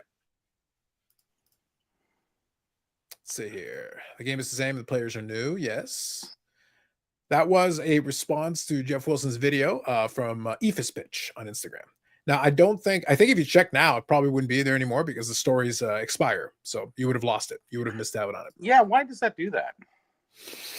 Because stories are only supposed to be temporary. You could have just made it an Instagram post. Like you actually could have done a full post where you showed maybe a clip and then done a real write-up, and then it would stay on your Instagram. I think you can save some of those, but I don't know how much trouble it would be worth to do it. Gotcha. Yeah. Watching Tate Wilson's video on half speed so I can maintain this anger longer. Anger gives me power. I like it, Bob. I like it. Anger gives me power. What's that, the Hulk? Listen, let the hate flow through you. The Emperor has spoken. Billy, Jay Lee doesn't care about nothing or nobody except milking this hobby with his influence. I'm starting to like this Billy guy, Bobby. Who is Billy, by the way? I don't know. Billy's Billy. I don't know what to tell you. I'm not. Okay. The important thing is that I'm not writing it. I'm just reading what it says. I'm just reading. Yeah. Explain the obvious in new ways is unto itself a game. Yes, very true. I'll explain why I'm offline, and I'll show you what I have picked up, and I posted it for sale, so we'll see. Yeah, and I'm just getting back to somebody. We're talking a lot of money here, though. Oh, big money. Shoeless Joe Jackson hangs out with shirtless Ziggy. No, there you go. All right, I'm just reading some of Ziggy's comments here as well. MVP buyback is very successful as a set killer. How many sets are missing the MVPs? Wait for the red rookies to hit. Sure. Mike Woobin said collecting killer. I swear sometimes Wilson does stuff like Louis Taint on purpose, just having a laugh at the engagement. So that's kind of what I was alluding to with some of this stuff. Now, Louis Taint is it's very possible he just doesn't know how to pronounce anything like that. That I buy. But some of the like I said, the most recent video, from top to bottom, it was, if I wanted to ask him to deliver a video designed to get a certain demographic mad, I'd have trouble scripting the video better than what actually came out. Add to it the thumbnail, add to it the title, add to it the description. Nothing about it was ever intended to do anything other. It wasn't intended to stir dialogue. It was pretty much designed from the top to bottom to be like, I need you to go and be as antagonistic as possible and take people that already don't like you and make them even madder. Can you do that? I got you. Delivered. So let's see. Hobby is growing. There you go. LOL. There you go. Nice. So there it is. It is what it is. It is what it is. For my purposes, I enjoyed it. I appreciate me a good Geoff. But like I said, he's got to lean into it harder. If you're going to be a heel, go full heel. Full heel turn. Go for it. All right, let's see here. Zach says, what struck me about Geoff, this dude thinks he's going to partner with Fanatics Open, especially a chain of LCSs, and choke out mom and pops that have forgotten more about he knows about the hobby. Well, the thing is, knowing about the hobby doesn't really mean anything. And there's a good possibility he'll be able to get some of those opportunities, because again, if he's able to get the allocation for it, for the brand new ones, for those shops, basically the allocation allows a lot of the rest of the business model to work, because they do have those breaking cabanas. So you need a consistent flow of product to make those work. So you need the boxes for the breaking, and you need the boxes to offer that, because singles, if you don't already have the built-in inventory, then you're stuck doing basically what they're trying to do, going to all these card shows and trying to buy an absolute crap ton of cards to consistently fill these showcases. And as they consistently go out, it's hard to consistently keep yourself in cards. So you got to either open bunches of boxes to get singles, get people to bring in singles, bring in collections, and keep reloading that machine, or you sell a bunch of boxes, which is easier to do. So I don't know. It is what it is. Depends where you are, though, where you're located and what have you, right? Oh yeah, for sure. But as I was saying, like, now that they finally, all those set collectors that are out there, just saying. Yeah, but I think what happened, I think once they finally, and it took them a long time, once they finally got the Cards HQ website to actually sell singles, that's helpful, because then they can ship out the cards and do all that. So that's only going to help. Burbank has gone kind of the opposite way. Burbank is literally like, they focus on the singles predominantly because they bought so many collections and we got so many millions and millions and millions of cards. Yeah. So you can go, so you basically can sell those in volume, and that has worked really well for them. Our Cards HQ can't do that. They simply don't have the inventory, and who's going to sell them 3 million cards to make that work? That's basically what you would need. You would need millions of cards, and then you're selling a bunch of cards that are like $1, $2, $5. That's tough. Well, the one thing I didn't understand why they did that is they went to Fanatics exclusively away from eBay. Why wouldn't you leave the platform open to both? I guess he was paid some kind of money to exclusively do that. So I think he didn't really help the consumer. He kind of redirected them in a certain way. So if you look at the valor that somebody has, I would take it back a little bit and say that, hey, listen, leave it out on both platforms. Why wouldn't you? That's just an honest statement. That's all. Yeah, I don't know if it's. I honestly don't think. I'm not trying to put them down or anything. I'm just saying, like, why would you do that? Why would you take away from the regular collector who buys on eBay? Like, is eBay that bad for you? It was great for you for so many years, and why do you have to go to Fanatics exclusively to do that? So I wonder about the powers that be, and what they do, and what their motivation is, and it's usually money and stuff like that. I'll get back to that. It's 100% money. The answer to your question is I know money. it's money. Okay, I'm just trying to. Okay, thank you for saying that, because I didn't want to say it, but we give a lot of praise to people for certain things that they do, but I'm sitting there going, what praise do you give them for taking his stuff off eBay and putting it exclusively on Fanatics? Obviously somebody paid somebody to do something that really didn't benefit the collector. I don't think in any way. I think if anything, it may harm the collector if you wouldn't keep it open on both platforms, I would think. Just saying, that's my opinion.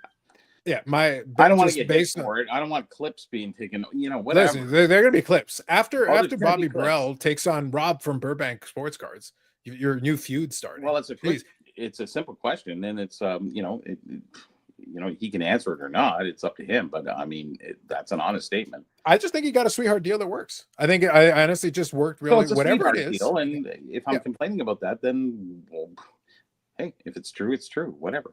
Who cares? Yeah. I just think whatever deal he got was obviously worth it, because he was offered something that was enticing enough to be like, yeah, I'll take that. Yeah. But is that not a disservice to the end collector at a certain rate, at a certain place, at a certain, Yes, no? I think it's a tough thing because What? They're gonna click. realistically, yeah, well, I really don't care. I'm a heel, No, so yeah. it's fine. You know. Yeah, so that the benefits of being a heel is that I don't have to worry about it. The reality is though that like if I'm them, heel status. So anyway, I'm not worried about that. I actually don't think like eBay's one thing that it is good. Like I basically hate everything about eBay except the accessibility to the marketplace. it's a love That to hate. It's a love-hate relationship. It doesn't matter. No, for me it's a hate. For me it's a hate. No, it can't be a hate. I mean, the best deals come from eBay. You made some great sales on eBay. You made some great purchases on eBay. So Bobby, this is all true. I repeat, the only redeeming quality that it has is the accessibility to the amount of eyeballs in the marketplace. But basically, if you could offer me the access to these cards in both directions, in any other way that doesn't involve eBay, I would be there tomorrow. Well, it's all out there anyways. You have Facebook, you have Etsy, you have all the other different websites, you have auction houses, you have everything. It's out there. eBay is just another additional part of that. The deals that come from eBay, lots of people, Bobby, don't list. So the cards that are on eBay, a lot of them are not on Etsy. They're not on Facebook. They're not because they're not multi-posting. A lot of these people are just putting it on eBay only. That's it. And there you go. There's the benefit of eBay. Yeah, and that's the one benefit that eBay has. I'm sorry. It's a great benefit. The best deals I've ever got were from eBay, not from Facebook, not from anything else. So, and you're sort of playing upon the iniquity of others to list things that maybe they don't know, didn't check the comps or whatever. I'm just trying to be modern and, but in the vintage aspect, somebody sells something for next to nothing and you pick it up for a great deal because eBay is so easily accessible and easy to get by. Fanatics, hard to get a straight deal, right? Like, honestly, you steal anything from Fanatics? Hardly. You did steal stuff from PWCC because that was early on. I get it. But everybody's an educated buyer on, and I don't want to be with the educated buyers. I want to be on the other side. I want to go to the flea markets. I want to go to eBay. I want to go to these different places that, people really don't have the knowledge and edge to really sell things at maybe the right way they should list it, or maybe the words, or maybe what have you.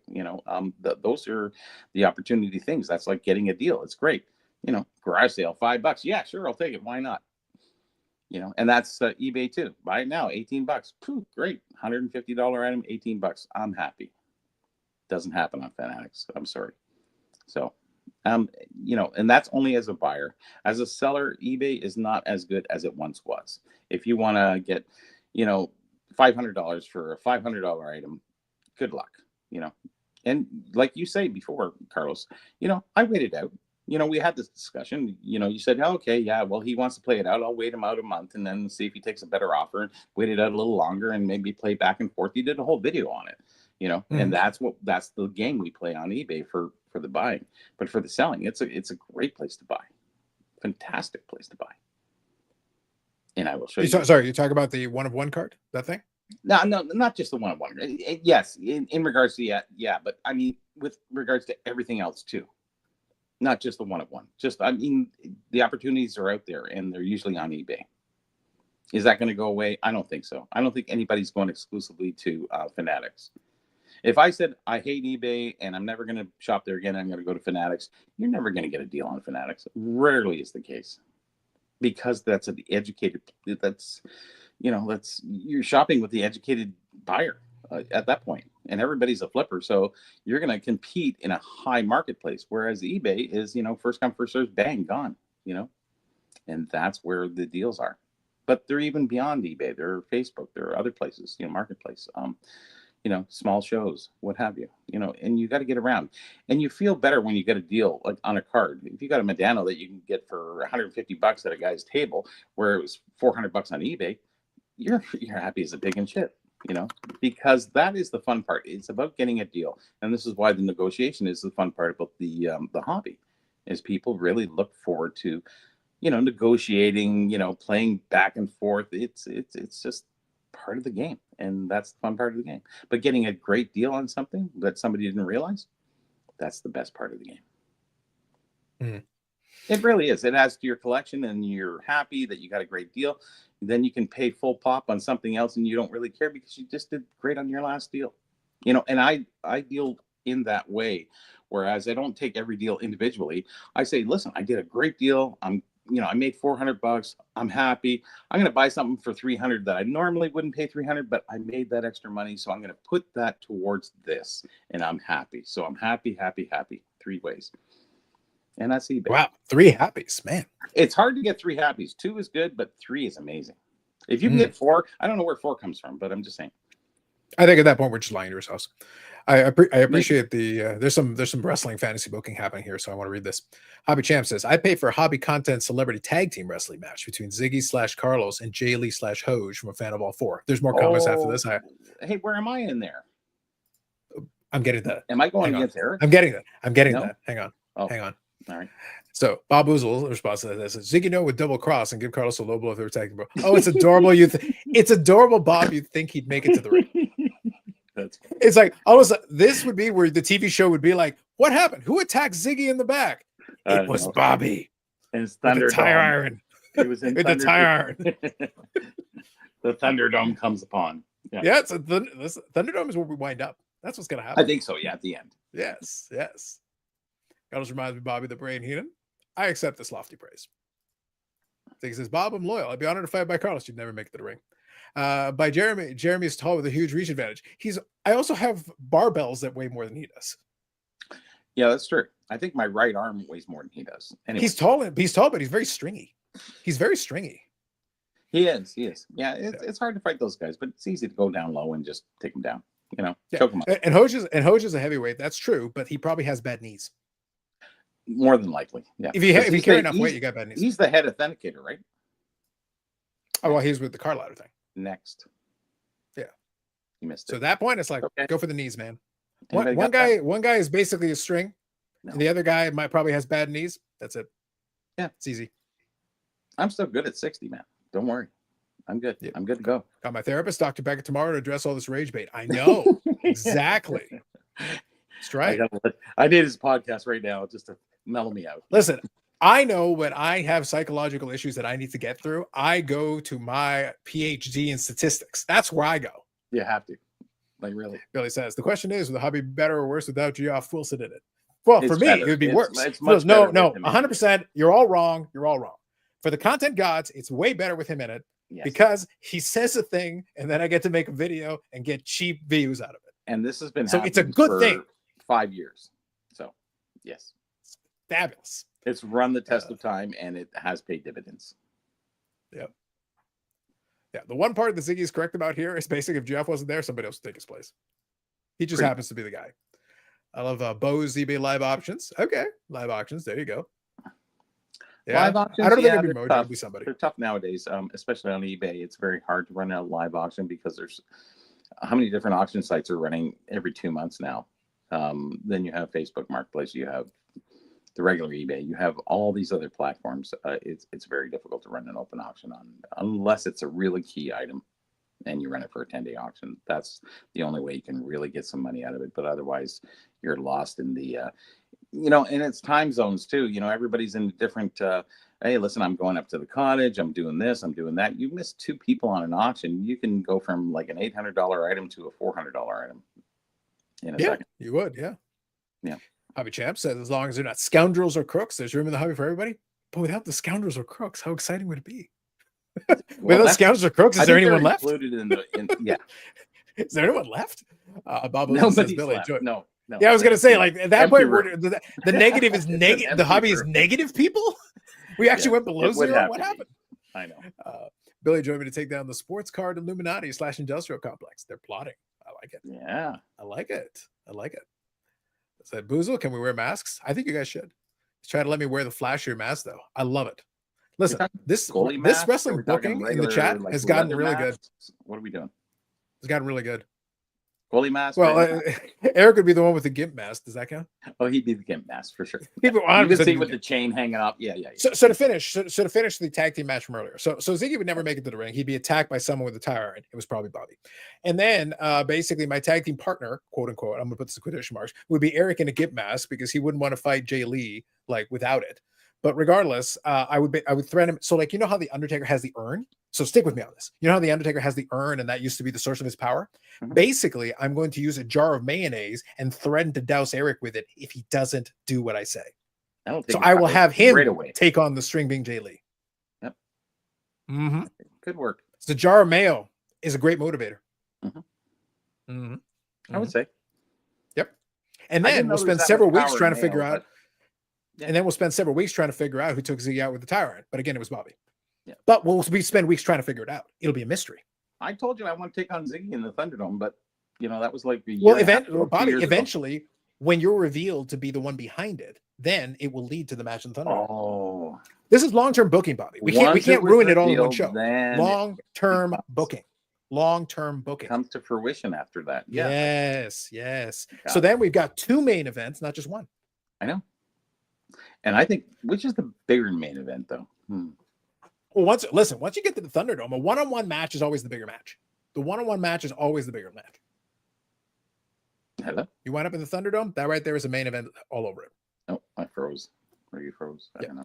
You're okay. The important thing is the one-on-one match is the key. One-on-one match and Thunderdome, that's main event written all over it. Yep. So what belt is at the Thunderdome, and what belt is at the other tier from there? I guess Thunderdome is probably the ultimate, right? Oh yeah, the Thunderdome is the key. That'll be the conclusion of an arc that we've established here. That's pretty good.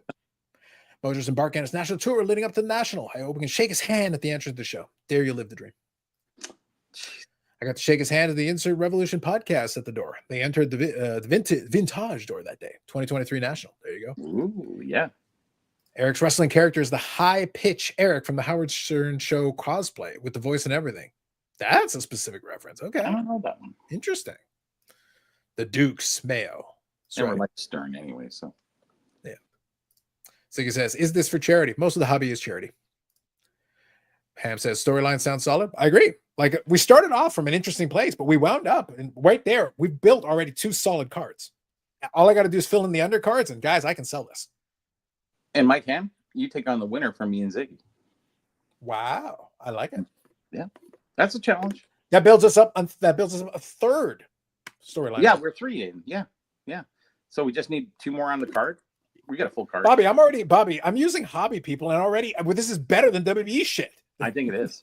Like it's way we have a plot, and we have we have a storyline. It makes sense. You can follow step 1, step 2, step 3, and it gets us where we need to go. McMahon coming in and saying, I'm changing the deal today.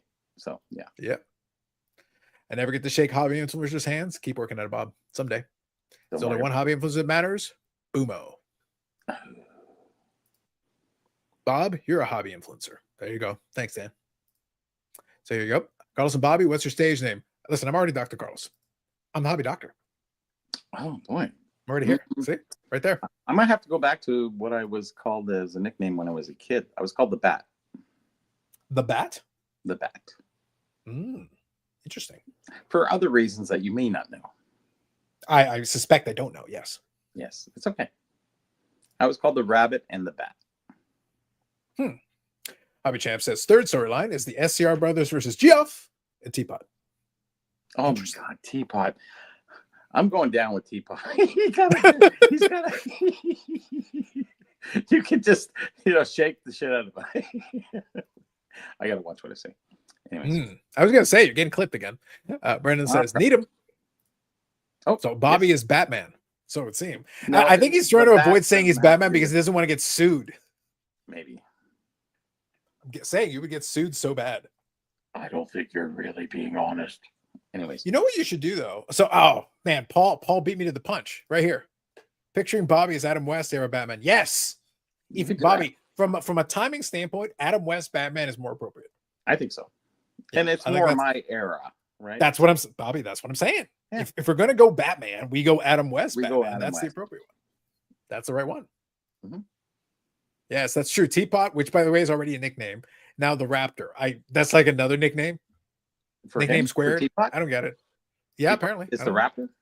I guess so. Yeah. I don't know. He'd be a Velociraptor. Yeah, he'd be one of those. Yeah, little hands and. Listen, I gotta go peek. yeah, we were doing so well, people. We were doing so well. Teapot that competed in a miniature wrestler tournament, I guess. So yeah, I don't know. They call Bobby the Bat because he would just take his opponent's knees out with a baseball bat. A noble move. It's a noble move. Can Eric fit into a Robin costume? We'd certainly find out. I think we'd definitely find out. No doubt about that. Say, Ham, I got to be honest. Like the storyline on this is already. I'm very pleased with the direction this whole storyline took. I'm actually very impressed with this. This is great. It's a great job. Great job. Suk says, we had a card shop owner that dressed like the Green Lantern. Nice costume, but I missed the episode of the Green Lantern with the beer god. That's tough. That's tough.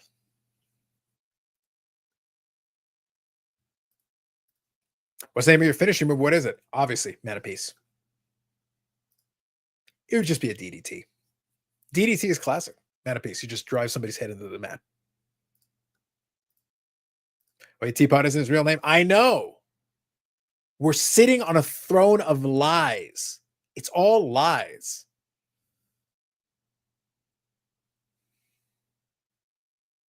Just terrible.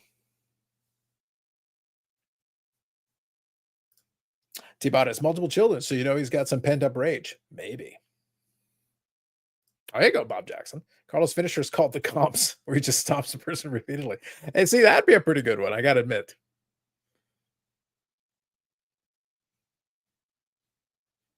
Now I'm trying to communicate here at the same time that I'm reading. Are you saying the Teapot falls for his children's rage bait? Yes. Yes. Although, to be fair, a lot of times kids can induce rage in the sense. I don't know if it's infinite rage. Definitely rage. There's definitely an element of that. They do have an arena. They got a breaking arena. Mind you, you could probably put somebody through the breaking table.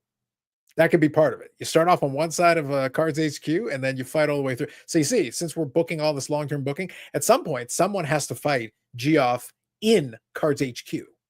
And then you just fight your way all the way through it. Fight your way all the way through it, and somebody has to go through the table at the breaking arena. Seems obvious to me. That's basically where you got to go. Let's see here. Let's see. Whose move would be the most like the camel clutch? Probably Eric at this point, just because I don't think between replaced hip, his endless concussions, and whatever other ridiculous injuries that he puts on himself, I suspect the camel clutch is probably the only move that Eric could do without breaking something additional. Just from a logic standpoint, it would have to be. One would think. I don't know. Minion. There you go. Yeah, it was probably a good call. That's probably fair.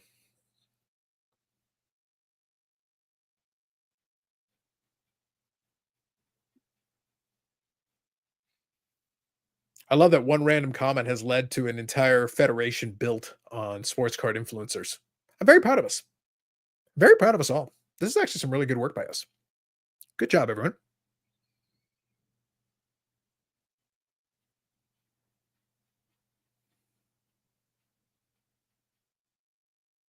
Okay, fish ring here. Collect injury report. Eric is recovering from pulled muscle after watching Emmanuel Space for the last time. Damn. It's a serious injury. That's a serious injury. Quite the report. Yes, yes. That one does make logical sense. That one was thought through. So let me go here and check it out. Now it's going to be a little bit interesting. See, I just want to do an update and just see what the score is in the hockey game. Sometimes I put it on the other screen, but in this case, I just wanted to check the score. So right now, Florida and Toronto still zeros. All right. Are they through 2 full periods here? It looks like it. Is that right? Wow. They're making this dramatic now. They're almost tied in shots, too. It's wild. It's the end of the second almost. They just had a power play, too. All right. I like it. It says, Carlos, you need to summon another guest in replacement of Eric. You know what? I'm thinking you're right. I'll have to see if I can call the bullpen. Actually, next week we'll have David on, David Joyce. Oh, so he's going to be ready to go? He will be ready to go. He's actually at a show in Pittsburgh right now. Sorry about that. There's a big Pittsburgh show going on. Oh, I think, didn't that already happen? No, there was two. The one he said had a lot of Pokemon. It wasn't really the greatest show, but this one has about 800 booths, and it's a very big show, mostly vintage. So, and he's there. So that's the one that I was wondering about, because I feel like that one already happened. No, the one happened before, and there was a week in between, and now there's this one, which is supposedly the big show. There's Dave. It's not this one? Yeah. Yeah. That was on a vlog there. That was part of a Pittsburgh show. Oh, there's David. Okay, yeah, right on. That's what. Yeah. So it was funny, Bobby. It's like, yeah, I was watching the vlog, and literally, I'm like, I know who that is. Yep. I know. I had my screenshot ready to go. Yeah. So he set up. Actually, he set up at both shows. He did okay on the first show and didn't buy much. And he said he'll send me some scans of pictures if there's anything interesting there. And I said, okay. I haven't got nothing from him yet. So, anyways, yeah, it's been a good show. Like, honestly, that was we had some fun with the back and forth there with what was going on with the all the stuff we were talking about. It was very good. I liked it. Hobby Champs here says, forget boxing or basketball. We need hobby content, celebrity wrestling matches for sure. Yes. Oh, I'd pay for that myself. So it would seem. Who would be your first two to go off? What would be your, I guess, your top two would be great to see. What, for the wrestling matches? Yes. Ooh. In hobby content gods, here we go. No, you know what? So I think it would be hilarious to see. I would book a match between Eric and Tim. I would love to see Tim attack Eric with a loaded, oversized hat. Yeah, that'd be amazing. Be amazing. That's just a me thing. That's a me personal thing. I would appreciate that. I would enjoy it. I would like to see Dave and Karn go at it. That'd be kind of interesting. Dave and Karn. Okay. It's a weird matchup. I'm just saying. I'm saying, yeah. I do feel like that we'd be limiting the pool. I feel like Eric and Tim would actually be like, "Hey, isn't that Big Hat?" They'd be the headliners, sure. Yeah, some people would recognize them a little bit more. I think that would work. Some undercards. I think that would be good. Yeah. Look, we're going to order chicken wings for the main event for the Cards Q event. That'd be amazing. Yeah, that'd be awesome. I like it. I'd appreciate it. All right, so let me hear. I'm just setting everything. Chicken wings from Atlanta, would that be? So, Bobby, maybe one of the ones I should book is you and Teapot. You can make fun of his nickname and it initiates the fight, and then while you're beating him up, you keep talking down Atlanta. I'm beating him up. You just keep talking down Atlanta the whole time. I think I that's where Bobby goes full heel, and he's the type of heel who's literally trash talking while he's beating up his opponent. That would become something. That's what I'm saying. Then that's the play. We couldn't videotape it because I'd be clipped. So. Oh yes. Not even a question. We have to watch that going forward. Like I said, it kind of helps that I'm already healed. So it's not like, what am I losing? I don't know. Nothing. I wasn't invited on the Gong Show anyway. So I'm not too worried about it. Bubbles says, Teapot riding a chicken while fighting Bobby. I paid to watch that. Riding a chicken. Yeah, he's about to, well, anyways. Yeah. See, getting clipped again. Hobby Champ says it'd be great if Eric was... I didn't go to the full extent. You thought about it. That was a pregnant pause right there. Yeah, I saw it's not a part of clips. Anyway. The gears were going. A little smoke was moving. I saw it. Oh, yeah, it was already there. Yeah, I was way ahead of it. Yeah. It'd be great if Eric was scheduled to wrestle somebody, and when he's in the ring, he sees that UFC fighter he said has a huge head. Show up instead. Yes. So on one of the podcast episodes, Eric was obsessed. It's part of his body dysmorphia thing. He sees things and he doesn't. He saw a picture of a UFC card. And he was insisting in his head that the UFC's fighter head was too big. He thought that they had intentionally photoshopped his head too large. And I went in and found regular versions of the card, and they're all the same. It's like, no, that's the size of his head. So was that Mick Foley video? No, that was a UFC fight. It was But I just love the fact that he was convinced that the fighter's head was too large for his body, and therefore, so that's what Hobby Champ's referring to. It was like, yeah, that'd be awesome. He thinks he's gonna have one, and it's like, Turns out this guy shows up and is like, what did you say about my size of my head? Yes, Then he fights Eric.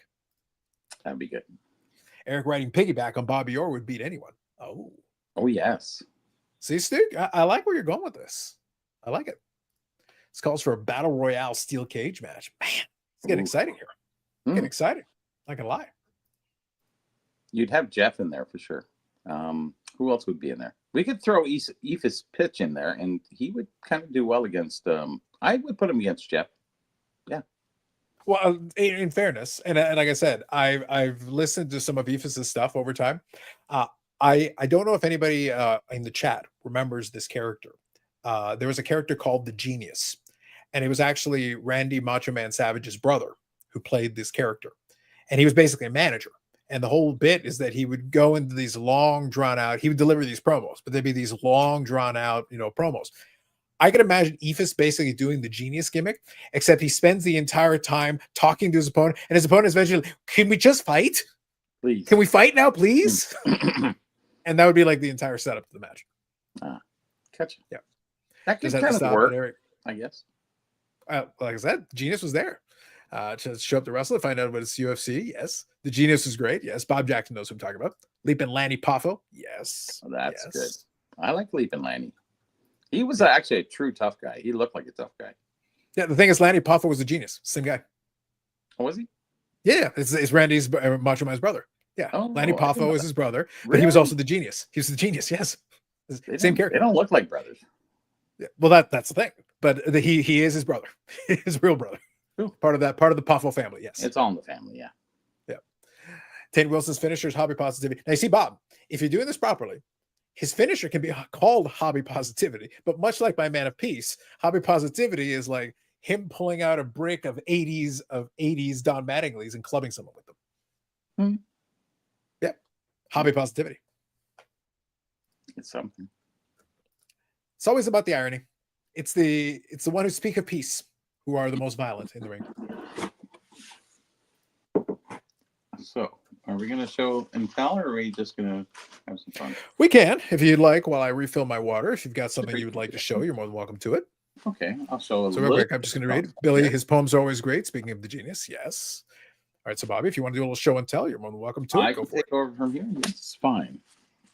One thing I picked up is somebody who got inducted into the Hall of Fame in 1972 when he retired in 1970, and they did this in 1971. He was actually working, I think he was working for the Detroit Red Wing inside the office there through this time when they did a special memoriam to him.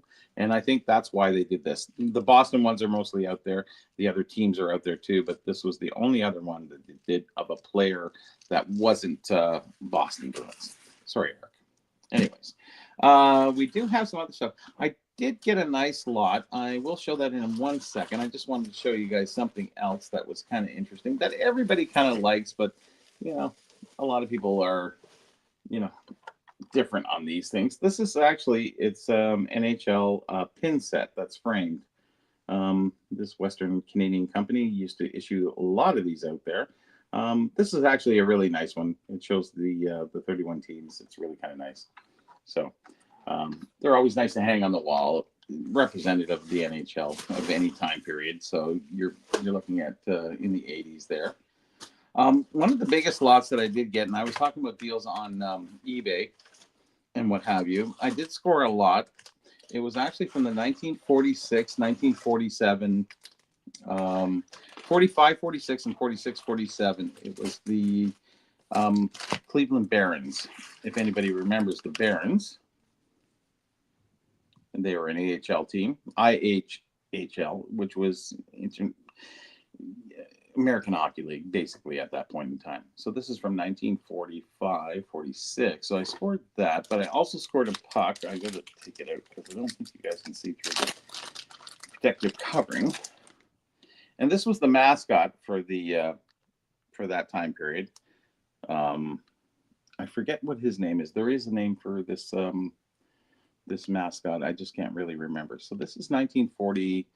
45 or 46, somewhere around that time period.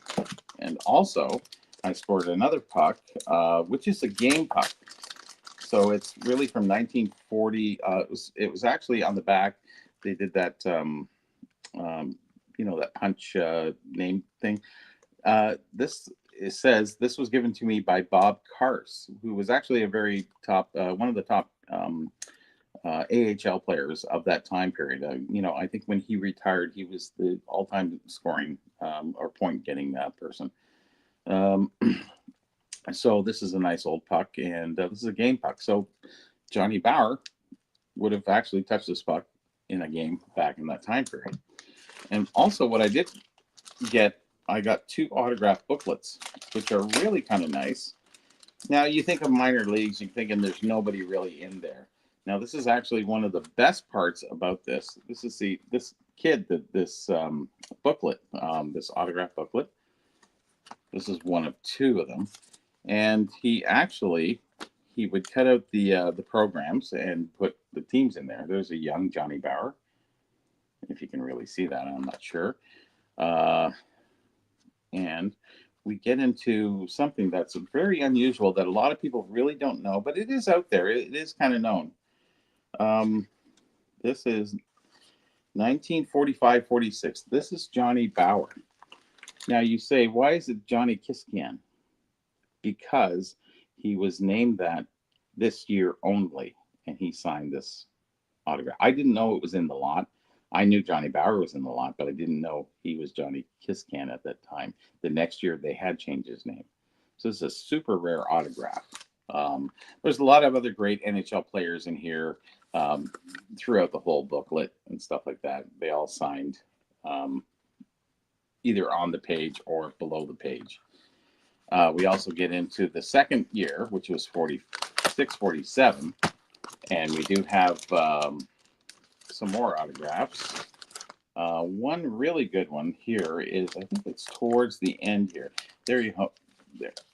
So he was the coach. That was Bun Cook. So I have a beautiful autograph of Bun Cook and a picture of him being the coach for the Cleveland Barons in 1946. So these were all really nice kind of surprises that I got from the book. The book was one person. He was called the Kid at the Gate. So I bought these 2 booklets, and the Bauer autographs are phenomenal. I think that's a 1 of 1. The other one here is signed Johnny with Johnnnie,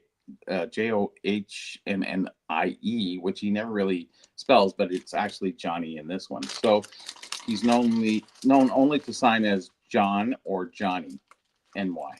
And these have IE at the end. So that's a great little lot that I did pick up. And then the owner is in there too. He was a very famous guy. He was called Al Stupin. And he was a guy called with the big red tie. He actually made the Cleveland Arena, which was the state of the art of the time. He was actually involved in bringing the ice volleys and making the ice volleys of that time period back in the 30s. And that's exactly what I have picked up. So this was a great lot. This is an eBay lot. Probably cost me about $400. But in the end of the game, you're looking at a Bauer autograph that's probably worth about $1,500 just for the one. And then the pucks on top of that. So there's your eBay pickups. And Carlos, come on in. There you go. Nicely done. I was keeping an eye on the comments as we were going there. Okay. Abachamp says sarcastically, have you ever thought about cutting up that book of autographs and selling the card manufacturer for cut autos? Only BG. Hashtag sarcasm. Well, that'd be interesting to have that Johnny Kaskan. Kasik, well, it's Kaszkan. He actually said he changed his name. The real reason why he changed his name was because he said that most of the announcers and writers couldn't really pronounce it properly.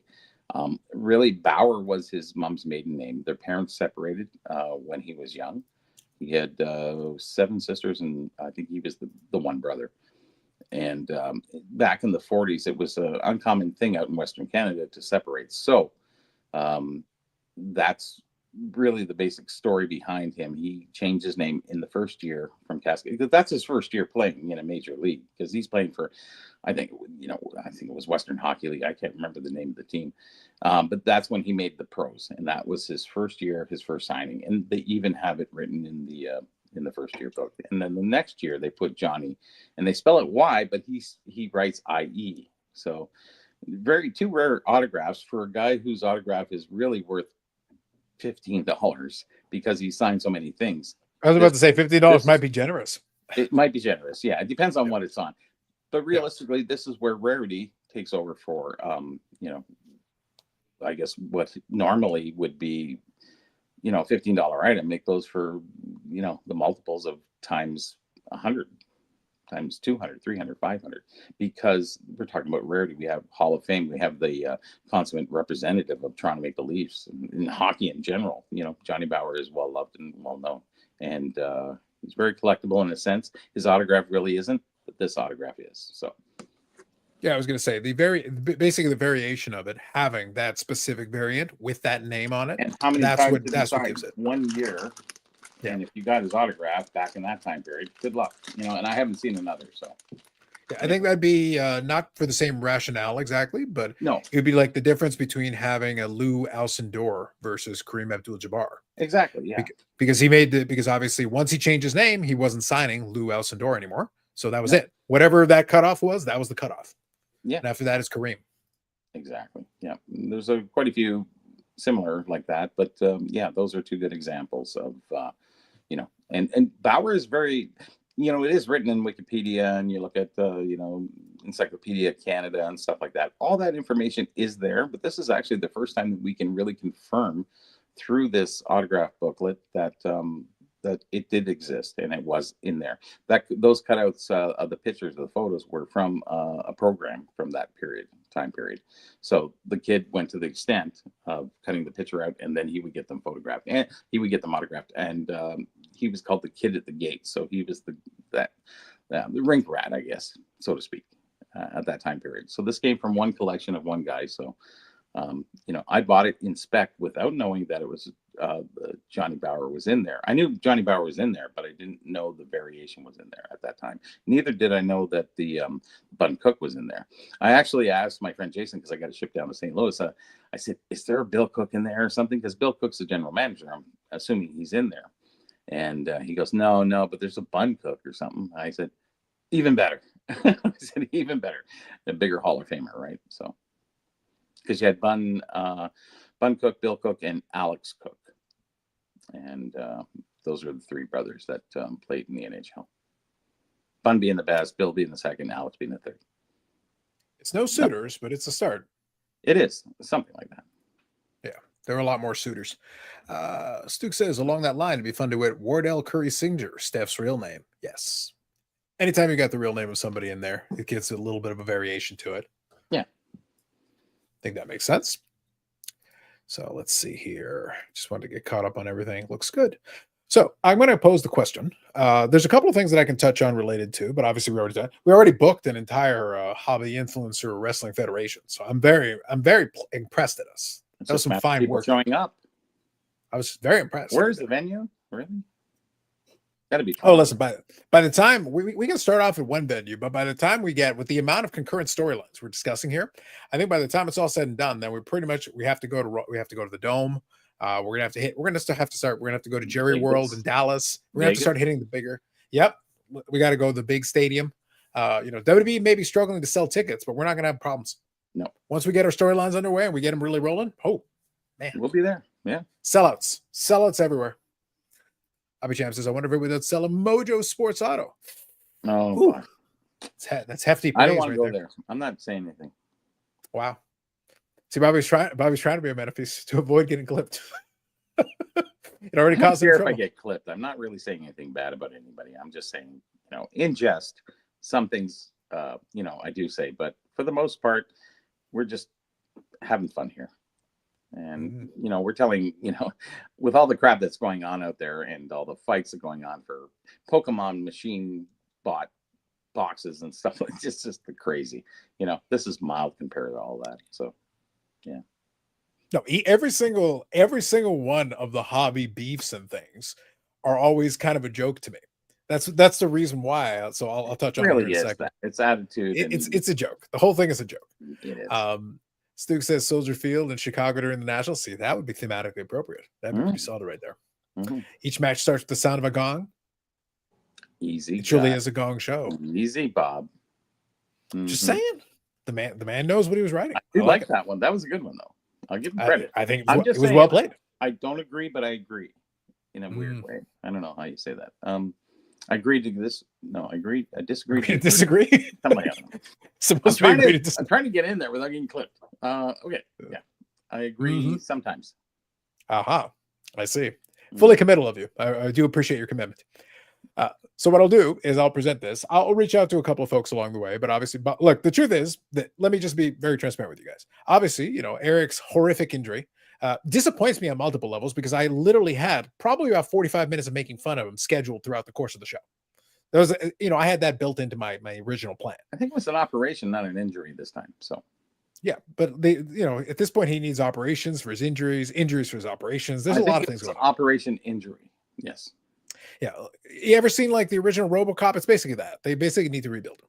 Yeah. Like there's a lot going on. There's a lot happening out there. So I have to remove that from my agenda. Scratch that off. I had it planned. I was going to intersperse that throughout the course of the show. So that was going to be a thing. Yeah. I know Yannick is off gallivanting right now, so he's a little bit busy. Yeah. Yeah, so that's fair. The truth is, Bobby and I can basically yap on for a while, and with the chat and everything, it's not that difficult for us. However, I am going to offer a rare magnanimous offer in the current era because in the live stream I rarely do it. So I'm going to put the following out there. If Ham or a few of the people that I've had on here before, please. or I will extend this. I know Dan doesn't want to come on unless he already has a little bit of time ahead to plan. So I'm not going to put that on. So all good. Don't worry about it. But everyone likes Dan. If Stuke or Ham or a couple of the other folks on there would like to come on and yak on with us for a little bit. Settle down.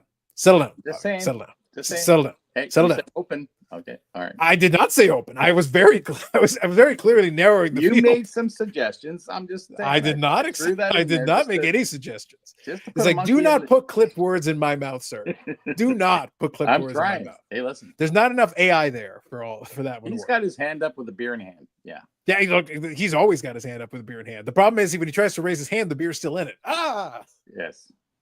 It's horrible. Falls down his throat though, real quick. Yep. Poor Bodie. This was a shot. I know. I had to slam the door shut on that one real quick with the quickness. You just saw how fast I was there.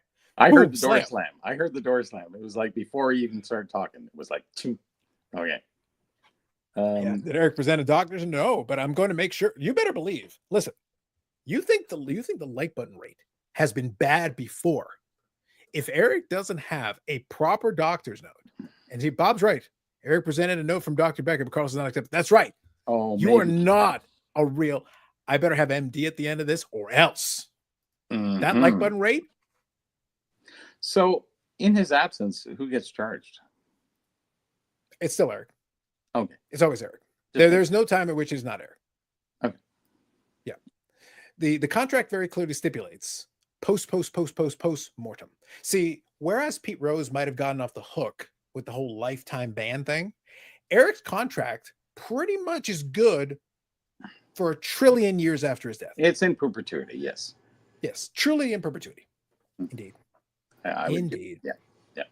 I should have known better, but I was just happy. Yes. Just to clarify to the chat. Yeah. We will accept an AI Neuralink replica version of Eric. That's coming in the next few years. Don't worry. Oh, yeah. Eric 2.0 will be very exciting. He'll be. What do you think we're using the like button mini for?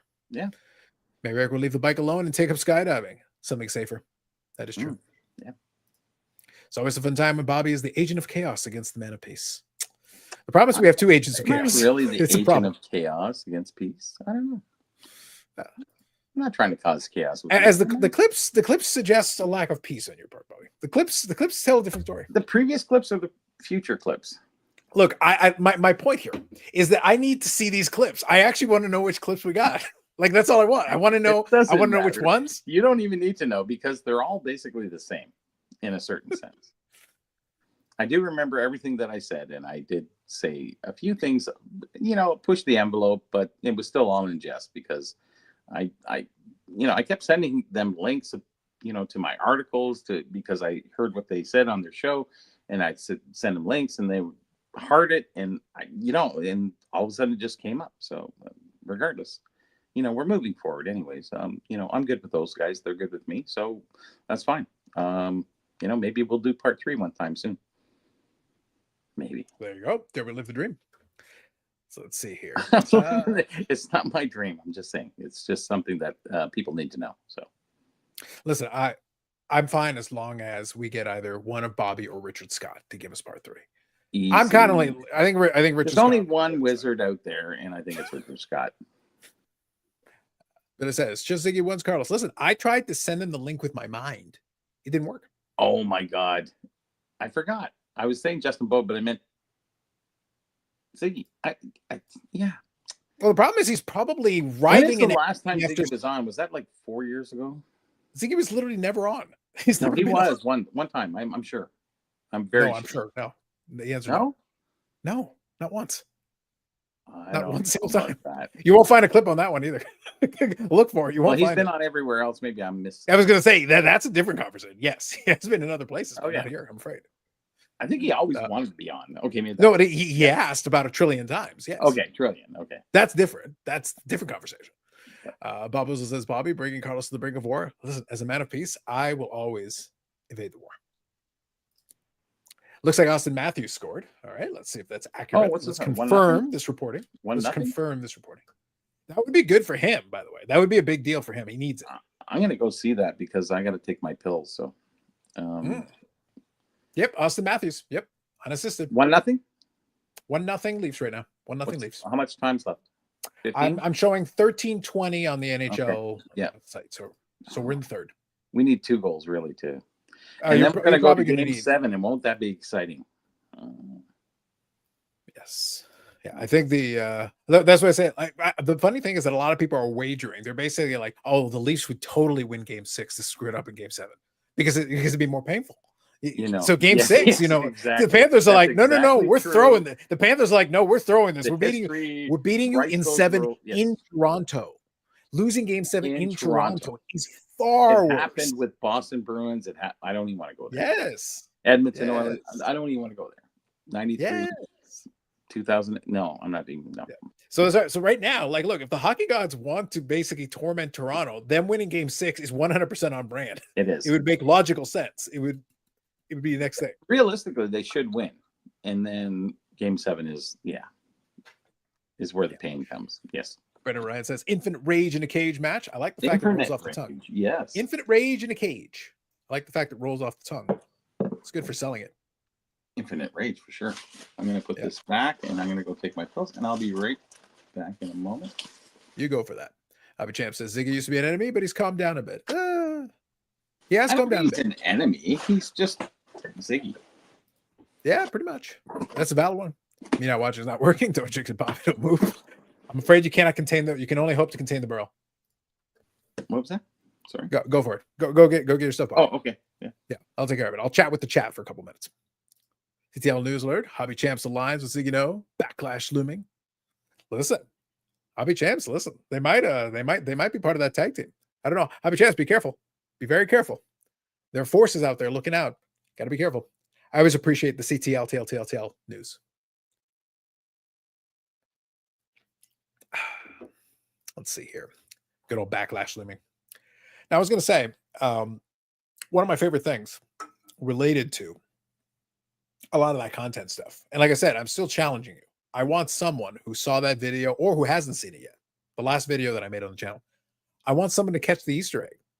There's a very obvious, literally meta thing that I threw in there that I said it, but then also I played it out. And I'm like, I'm waiting for someone to catch it. It's there. You just got to look. It's in plain sight, but you got to look for that one. It's there. Good evening, name. See, I wish that Eric was here to curse you, but I'm afraid, he's disappeared. He's vanished. It's devastating. It's tragic. But it looks like tonight is a bit of a busy night, I will say. Like, I think they got a watch party going on for some vintage cards. So it doesn't surprise me. I think that's what they've got going on, one of those. I never win at escape rooms or puzzles. Fair. But yes. One of the things that made me laugh, though, that I kind of enjoyed was watching in the whole reaction to it. I then saw videos specifically reacting to the reaction, and then videos reacting to the reactions on the reaction. I always enjoy the multiple layers. It's the infinite content loop in full effect. Always appreciate it. Even though Eric isn't here, I'm still sending him insults via Instagram DMs. Yes. Yes. I think that's important. But Name, look, since you're here, I think you'll appreciate this. Because to be perfectly blunt, the fact that Eric isn't here kind of offends me. I don't care if he has a legitimate reason or not. I don't care if he has a doctor's note. I went through the trouble. Like, this took like minutes of my time to build this out, especially after I promised. So I'm playing the clip again. We're 2 hours in. I'm playing this clip. At the beginning of the episode, this was played because, frankly, I'm not wasting a perfectly good video clip. So we're playing it again right now. This episode is full of anticipation, full of excitement, to the point that Eric was basically barreling his way down here. He basically crashed on his way in. He just like went like freight train. He had to go. It was, oh, geez, more on that developing story on Friday. I promise, more on that developing story on Friday.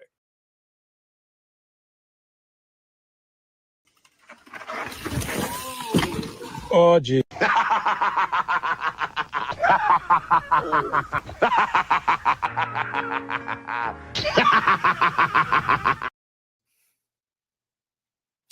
Can you see now why it was so devastating that after I had that queued up right from the beginning of the show, we were going to start with that. And then over the next several hours, I was going to torment Eric all the way through. The clip was perfect. It was fabulous. It was all fabulous. It's going to be awesome. God's work indeed. Was it in the comments when you were discussing the story? Geoff Wilson? Maybe. Is there a way to connect the reactions so that they're in a loop, which the first video has never made? Now we're messing with space and time. It is true. Eric is drinking champagne with Reggie at a strip joint. In Eric's condition, I don't think he'll ever be able to pronounce Reggie's last name. And champagne? You think that man can speak of such class? No. He is chugging down hefty amounts of mayonnaise. He could defend himself and say otherwise, but he's not here. So that's the story, the way it's going to go. Dude needs a safer hobby. I know. That's right. Was that really Eric taking that spot? Yes, it was. Yes, it was. That was on his very own Instagram. That's why, look, the $1 Million Man clip at the end, it was a proxy for me cackling like that when I saw it. And the OGs at the end is literally one of his friends who's filming this. To be clear, the point is that his buddies, his biking buddies, are filming this, and then he crashes while they're filming him doing this. And I'm just sitting there going like, you're a person who has had, replaced hips, you have innumerable concussions, and you continue to, if you insist on biking, you're a man who crashes a bike at all times. You insist upon this, but then you insist on doing trail biking. And I said, there are roads, right? You can use a road. You'd still crash probably. He could crash a stationary bike, let's be honest. But at least, you minimize the damage. But yes, he did indeed take that splash, and his buddy said at the end, oh, geez. There you go. Your clip will still be good for next week unless he wrecks again. There's always a chance. Always a chance. And don't think I won't bring it back again next week. But like I said, I had laid the groundwork in the podcast earlier this week that I was going to review this again on Friday. And look who's conspicuously missing. Falling off bike takes practice. It is true. I volunteered to teach Eric how to ride a bike. He needs it. I know. Definitely appreciate it, but still, listen, man. I don't know what to tell you. Whew, man. Eric will be the guy that speaks at elementary schools about the dangers of riding a bike. It is true. At this point, not even a helmet is going to help him. Not even a helmet is going to help this man. It's bad. That was Benny Hill funny. Please play it again. All right. One more time, and then that's it. We're leaving it be until next week. In a wheelchair. Yeah, probably at this point. Okay. So one more time. Let's give him one more. just because it's been asked. All right, here we go. This episode is full of anticipation, full of excitement, to the point that Eric was basically barreling his way down here. He basically crashed on his way in. He just like went like freight train. He had to go.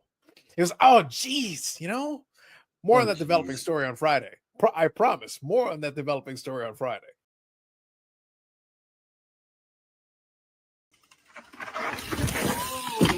Oh gee.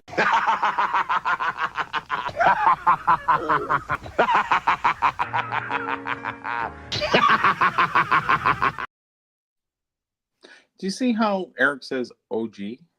No, that's his buddy, the one who's taking the clip. That's the one who does that. Yeah, but you know what OG means, right?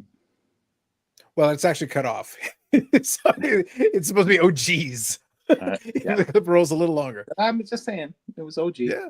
He's the OG of wipeouts. Yes. Yeah, it's quite special.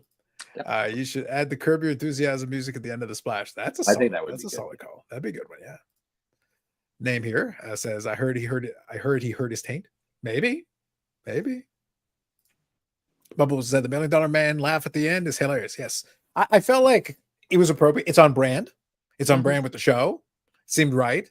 It needed to be put there at the end. It was a chef's kiss. It was apropos. Yes. Mm-hmm. I've seen families fight, begging someone at Eric's age to sell their motorcycle. This guy can't handle a bicycle. No. It's a tough time. Well, I gave up motorcycles 10 years ago. Yeah. Well, you know what's funny? Carl Sr., obviously, before he started having some health issues, that was a separate conversation. But he had a couple of motorcycle crashes, a couple of gnarly ones. He had gone flying, but it's a motorcycle. So if you go and you crash a motorcycle and you fly over the top of the handlebar and you go flying down the road, that's there's no fender benders. Yes. Yeah. There's nothing you can do at that point. Like basically it's gravity at that point, and hopefully you know how to roll. You know how to roll to minimize damage. But even then, I will say he didn't. He managed to walk off that one a lot better than Eric came out of that one. Wow. Carlos Sr. knows how to roll. He's ridden his motorcycle for many, many years. So there's only so much you can do, but he does know how to take a fall. If you're going to take a fall, there's better ways to do it.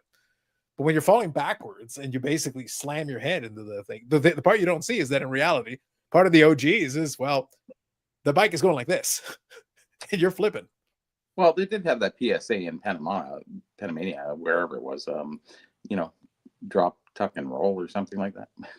Yeah. Name here says, a jar of mayo no longer gives Eric the thrills he needs, so he mountain bikes to fill the void. It is true. It is true. Mm. One well-placed stick. I know.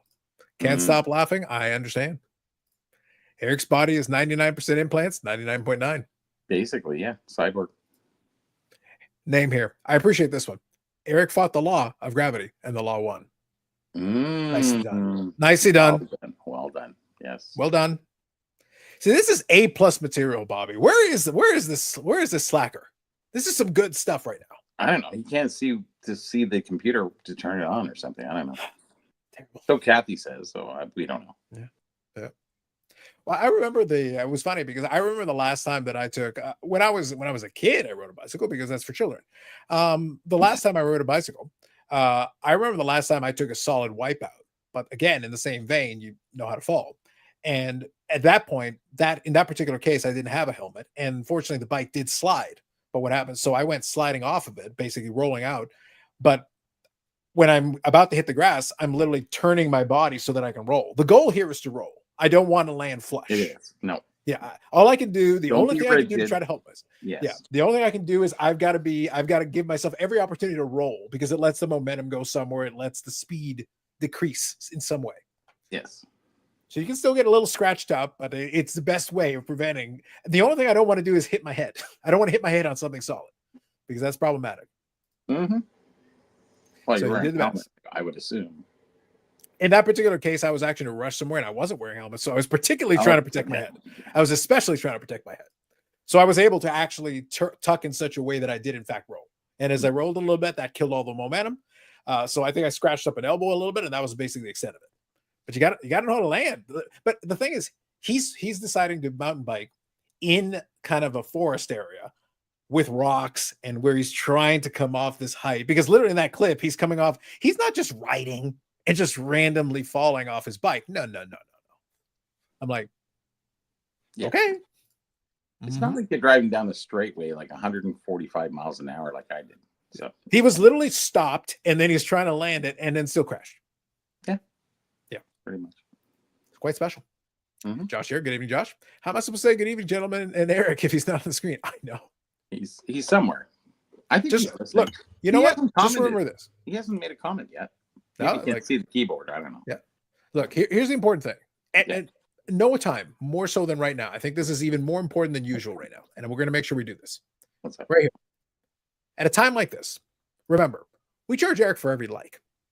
Likes help ease or make worse his pain. Thank you for your consideration. That's like Field of Dreams kind of in there, right? Mm-hmm. It feels your pain. Ease his pain. Mm-hmm. Yes, indeed. So I think it's important that we remember that, everyone. Let's remember to hit that like button because remember, Eric will pay for it. One way or the other, make it happen. Let's do it. Let's do it together. As times two because he's not here today. That's right. 100%. Yep. So Eric did get hurt again. So what's funny is one of the comments earlier was alluding to it, but just so we're clear, Eric had actually done it. So it wasn't this specific. It wasn't that specific crash that is the reason he's not here. Apparently that's related to his eye and something separate. He did in fact get concussed from that, but he was on the podcast after. That's the reason why I was making fun of him at the beginning of the podcast episode, alluding to making fun of him more on Friday. Yes. So he did originally concuss himself. He was on the podcast episode, but not on the live. And then obviously that's why we have to make fun of him even more. I'm sorry. So, them's the rules, man. I don't know what to say. Them's the rules. Himself up for it. So, yep. Go on all your burner accounts and like that. It leaves you wide open. Like, and the one clip he wipes out. Oh, geez. It's just like, oh, geez. Why are you going off? I have a hard time understanding the pleasure in this thing that he does. So I'm just saying, it's just, let's ride off a rock and see if we can stop safely. No, never happens. So he's, I guess he's a narcissist for pain, I guess. I think secretly, look, I don't think it's any stretch here to say, I've often theorized that Eric is indeed a masochist. He is, yes. I think he honestly gets off on pain and seeks it out. Oh, I think when people call him S&M, he's thinking sorcery and magic, but it's not. It's sadist and masochism. Yes. And he doesn't understand the difference between the two. So he does not. He does not. No. Bubbles said Eric has more concussions than Tate Wilson has complete sets. True enough. Yes, but nobody collects sets anymore. So, in fairness, that probably would have been true if Wilson had won. 2-0 Leafs. 5 minutes left. My wife just texted me. There you go. That's ready. She's great. She's the best. Is Eric out celebrating Peter Klimo's OT goal versus Boston in the 90 final? He might be. 30 years, man. Hey. He might actually still think it's the 1990 final, Paul. Yeah. He's entirely within the realm of possibility. He's like, the Bruins are going to win. Borg is going to get the cup. Bruins are long gone. Sorry, Eric. Yep. Sorry, Charlie. It is what it is. I don't know what to tell you. So let's see here. So was it patch? So obviously we saw that in there. So it looks like, yeah. So it's Max Pacioretty there, his goal. Oh, it looks like, here, double. Who scored it? Double this up. So Max Pacioretty is the second goal. Okay. The first goal was Matthews, but Marner got the assist on the first goal. Yeah, they're on the same line. Yeah, usually. Yeah. Someone's got to feed him. Well, both of those guys need something right now. They do. Oh yeah, he's long overdue. My God, what was he doing the last 7 games? Like nothing. Yeah. Well, right now, like, let me touch on this. I'll finish reading these comments and I'll touch on this for a second. Sure. So Hobby Champ says, friends don't let friends ride bicycles off giant boulders. That's why Eric's lack of friends is really hurting him here. Big time. Big time. Did Eric start talking in a southern accent after he hit? That would be awesome. I'd like to be highly entertaining. Like he talks Cajun or something. That'd be really cool. Yeah. Actually, I would love it if he just started talking only in French. Yeah. And Yannick is like, Yannick's like, and Yannick comes in to translate. And instead of chocolate sticks, chocolate beignets, maybe. Yeah. Well, then when he's watching the hockey, he's talking about the boot. Oh yes, maybe. Yeah. Yeah, yeah, that's all I was talking about. Stu says, meanwhile, in basketballs, Knicks 104, Boston 68 with 8 minutes left. Love it. For Boston. Yep. Well, they lost their best player, so it's not surprising. This is a great opportunity for the Knicks to advance, so good on them. You know, Larry Bird left a long time ago. Anyways. Yeah. I saw the start of Eric's video and knew what was coming immediately. Yes. We knew. As soon as he filmed it, well, it wasn't him who filmed it. It was somebody else, but... Yeah, it was one of his buddies there. Yeah. Dangerous move. Dangerous move. Jeff O'Neill said Max would score tonight. There you go. Max a million. What I want to see is what the I was gonna mention it. So part of the Schadenfreude Cup runneth over was my enjoying all the post game shows after Game 5. So that was very enjoyable for me. But my curiosity was what would happen. What the response would be to the individual players, and pretty much every single thing that I saw, all of them are like, Mitch Marner needs to go, and Mitch Marner needs to be out of here. Mitch Marner is going to be gone, and all these things. No, Matthews maybe. Well, Matthews is still signed to multiple years. Marner's going to be a free agent. No, I understand, but even still. Well, pretty much the universal one is that everybody wants to get rid of Marner first. Why? Who are you going to have? Nobody. Oh, because Marner is the one who is also not scoring at all either. So that's kind of and he's also going to be the one that's going to be free agent. So basically, they're saying don't resign. He gets assists. He doesn't score the goals, right? Well, that's the problem, is that Marner's not getting the assists either. So it's like he was also playing poor defense. So he's not scoring, he's not getting assists, and he's playing poor defense. Well, he's got $11 million every year. So what are you gonna? He's got a new fridge. He's got to order. He's got a new condo. He's got a new kid, or who knows what's going on with him. So whatever. I think he's going to have an opportunity because regardless, he is a guy who's looking for top line money. And he's coming up as a free agent, so there's going to be an opportunity. Basically, they don't need to do anything; they just need to not sign him, and that would take care of that. Well, $11 million, is it 11 or 13? Right now, he's 11, and he's asking for like 14, 15. Really? Yep. Yeah. Okay. Yeah. Bye-bye. So that's what I'm saying. So the reason why they're directing their attention at him is that he is the free agent. They don't have to sign him. So and he's asking for like top of the league money. And the performance in the postseason is non-existent. Horrible. So therefore, they're like, well, why would we sign you more money than what Rantanen is receiving? And Rantanen literally had a playoff hat trick in Game 7 that helped the team win. So the guys who are getting paid the least are getting the most amount of points. Yeah. So that's exactly it. It's kind of stupid, really. I like Marner. I don't like Matthews. I never did. I think he's just a goal scorer. He's got great hands. I give him that. But other than that, he does nothing else on the ice. You never hear his name otherwise. He doesn't backcheck. He doesn't do anything else. So I think he's a great trade. I think Marner, if he has the right guy, I think he could really work with somebody. And I really think that the Leafs, and this is the way I feel about the Leafs, is there are a lot of individuals, but they don't play like a team. And I think you need to play like a team. And they need players that bring that team aura, to the Leafs, and they just don't have it. It's just too many individuals just playing their own game, and maybe it's a money game. I don't know what's going on.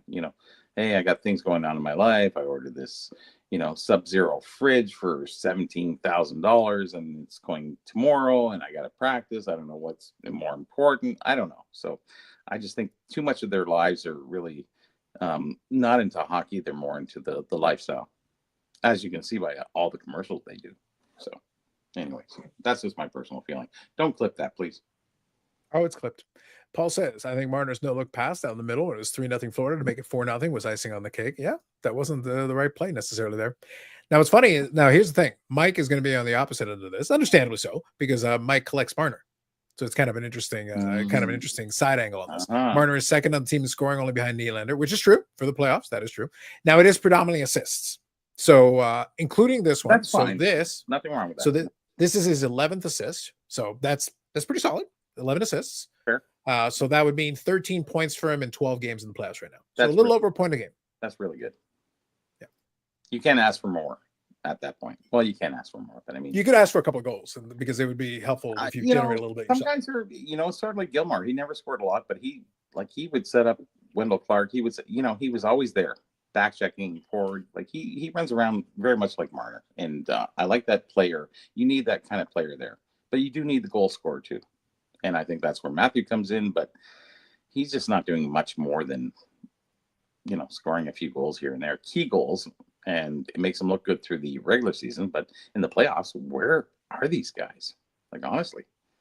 And on it, it's surprising they've gotten this far, and the main players haven't showed up, who are getting paid the most amount of money, which is very surprising in the grand scheme of things. Like, if you look at it and you go, where are they? If they show up, plus all Nylander, all the other guys, it's like it could be a walk in the park, but they just don't play like a team. Like I said, it's all individualistic, and it seems like it's Matthews and Marner do nothing, and then the other guys take over, and that's what's happened. Now, if they all came together, Leafs would be on the way to the cup, I think, but they don't play like a team, so that's my downfall. It is a bit of an issue.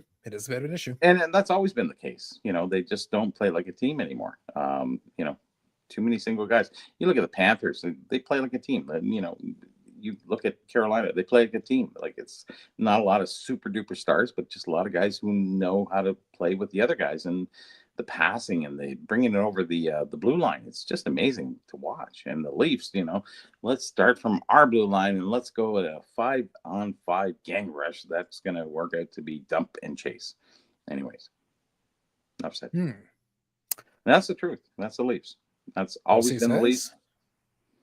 Yeah, Pulsey says more money than Draisaitl, and I think that's kind of the big issue, is that for what Marner is seeking out in the free agency market, we'll see. There may be a team out there that may be interested in offering them that. Maybe it's the dollar amount. I think the trickiest part is if you're taking like a really big salary on top of it. Yeah, that means you've committed so much money to a handful of players, and obviously not getting the job done to your satisfaction. You'd like that means you're probably going to need more players elsewhere. So you're going to need them to spread the money around better. I guess so. Draisaitl's amazing, but he hadn't showed up too, and then he does show up. When they do show up, they're great, but otherwise, it's it's a waiting game. It's the playoffs, it's regular season. Like, honestly, it's just too inconsistent, and you need to be consistent to be a Stanley Cup champ, and they need that consistency to really go forward, I think. And I've been watching the Leafs, and they just always drop the ball. For some reason, it's like they play amazing, and then they just like falter. It's like there's no consistency there, and you need that. You need consistency. That's the one thing about certain other teams. They just play consistently, and they don't have super duper stars, and they're not paying them like $15 million a year. Like, honestly, and then teams win. We go back to Detroit in the 2020 whatever. It was like, man, nobody on the team, but fuck, they played like a team. Amazing. Just unbelievable. And that's where we need people to be, more into the game than they are into their personal lives. And I think their personal lives really take a big toll on these kids, because I don't think they know how to manage the money or the fame or whatever it is. Things become more important to them in their personal life than they are in hockey life, where everything, if you go back to, 70s, 60s, it's all about hockey life, really. You got to make some money on the side. You have to work another job. These guys don't have to work another job. They get, meals made for them. They have everything, trainers, dietitians, you name it. Like, honestly, talk about pampered. Jeez, no wonder. Don't clip. I blame Eric. What I was going to say here is Leafs won. My wife said, "Yep." Holy moly, Game 7 again. Oh my God. I'll be honest, I would put money on it.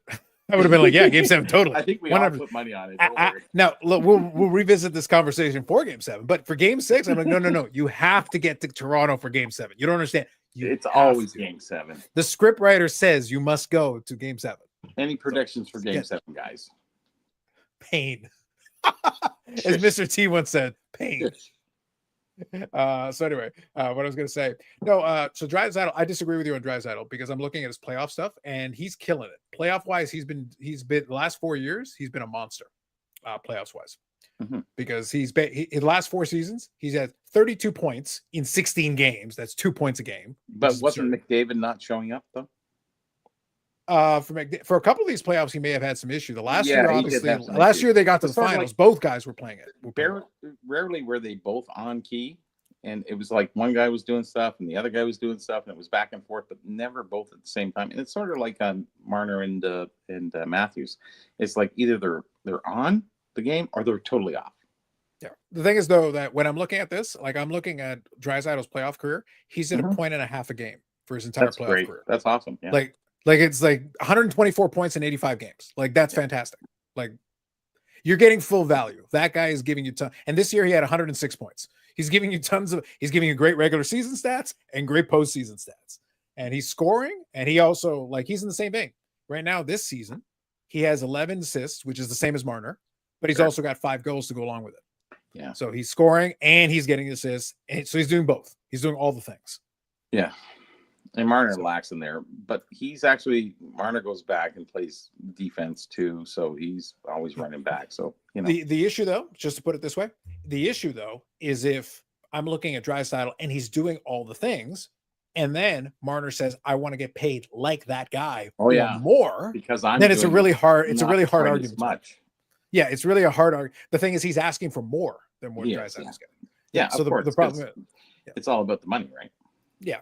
So Billy here says the Leafs are like a family member you wanted to disown because of all the letdowns, but you can't. Game 7 will be typical Leafs. Just watch. We'll see. Yeah. So Mike here says he'll get at least 13 as an unrestricted free agent, which is very possible. There are teams out there that would probably pay him for it. Yeah.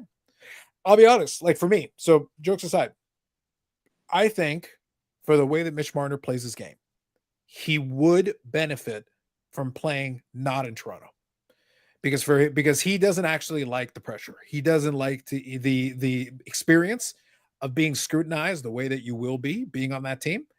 I actually think there's an alternate reality, and more than likely he will end up somewhere else. There's an alternate reality where he'll go to a team where he can be highly paid, but he won't be the number one option, and he will actually have some success. There's a really good chance that he will go out there and he could win a Stanley Cup with somebody else. But he won't be the number one reason why. But he'll be a player that will contribute. I think if he was shifted to another line away from Matthews, I think he might do better. I think they don't change up enough that they realize who plays really, really well with each other. Matthews and Marner, they always score kind of, goal assists, whatever, stuff like that. But I think if you change up the lines a little bit, maybe you might get something out of these people. And they just keep them the same. They always keep them the same. They rarely change up the lines. Either you're on second or third, and that's it. Fourth line is whatever. I think they need to change him up. And I don't know who you put with Matthews, because he really doesn't do any work except score goals. And he's very good at it, but he has to have the puck and he has to be out in front. He does the odd good pass, but very rarely. So, is Matthews the problem? Is Marner the problem? Maybe both of them are the problem. Maybe they're just not play together very well. So let's change up the lines and make things a little bit different going forward. I really believe that you need to change things. You think things work, but they always don't work consistently, and you have to change up accordingly. And I think that's where, Berube, as much as he is, the old tough guy, kind of, hard coach, whatever, we go back to the Pat Quinn days. That's what I kind of refer to as Berube. Is these tough guys know what they're doing, but I don't think he knows what he's doing. Honestly, they get their ass kicked and then they win. It's just embarrassing. It's back and forth, back and forth. There's no consistency there, and we need consistency going forward if we're going to win a cup. And I don't see the Leafs winning a cup because they don't have the consistency. Yeah, I think the biggest issue they've got, though, is that. Yeah, clip that. The biggest issue you've got, though, is that the people that want that line to be set up that way and together are Matthews and Marner. Yep. and Matthews is the captain, and Marner is right there as an assistant captain, and they like being on the same line, even if it doesn't make sense. Because they're buddies. Yeah, and you got to get away from the buddy and get into the game. Honestly, I'd shift the lines up. I would really change the lines up. And the Leafs don't like to do that. They like to keep them very much the same, just the way they've been for the last 40 years. I don't know. And nothing changes with the Leafs. And obviously, you can say 58 years without a cup. It's kind of crazy. 57, sorry. Might as well. Maybe 58, yes, sorry. Considering they're not going to win the cup this year. There is no way they're going to win the cup. And I wish they would, but I'm going for them, but the dream is fading. So Paul here says Game 7 prediction: Leafs 3-0 in the second intermission, lose 4-3 in OT. That's just a Game 7 prediction. I would say that's probably about right. Yep. Draisaitl's best season this year since he won the Hart in 2019-20 until he got injured this year. Draisaitl is nominated for the Hart Trophy this year. Kucherov might win it. That's fair. Mm-hmm. Mm-hmm. I think that comment speaks for itself. I missed that. Sorry. Speaking of softness. Okay. Bob appreciated that one. Matthews is soft, great player with skill, but Hart isn't there from what I've seen. 69 goals unreal, but he hasn't shown up in the playoffs. That's basically the criticism. So what I was saying, Name, is that I'm not a Leaf fan. I've talked about this before. However, but being in the market, I get to listen to a lot of the podcasts and the commentators and the whole. So for me, right after the game, so when that night was going on, I was actually watching something else. I was paying attention to it, and I remember, oh yeah, the Leafs game is on. And then literally when I tuned in, it was already in the third period. It was already 6-0, and I was like, what the hell happened? I literally messaged. So I am on a text message thread with Eric and Bobbles, and we were sitting there, and I literally was like, so, and I knew they were watching the game, so I just messaged. I said, hey, so what's the only drama here is if the Panthers can kick the PAT kick. Because at that point, it looks like they scored the touchdown, the unconverted touchdown. They needed the PAT kick. They ended up making 6-1, but obviously it didn't matter at that point. But all they did was avoid the back-to-back shutouts. But the thing is that, so as soon as that happens, I didn't watch most of the game. But I can imagine immediately looking at the score and everything, I go, they probably put up no fight whatsoever.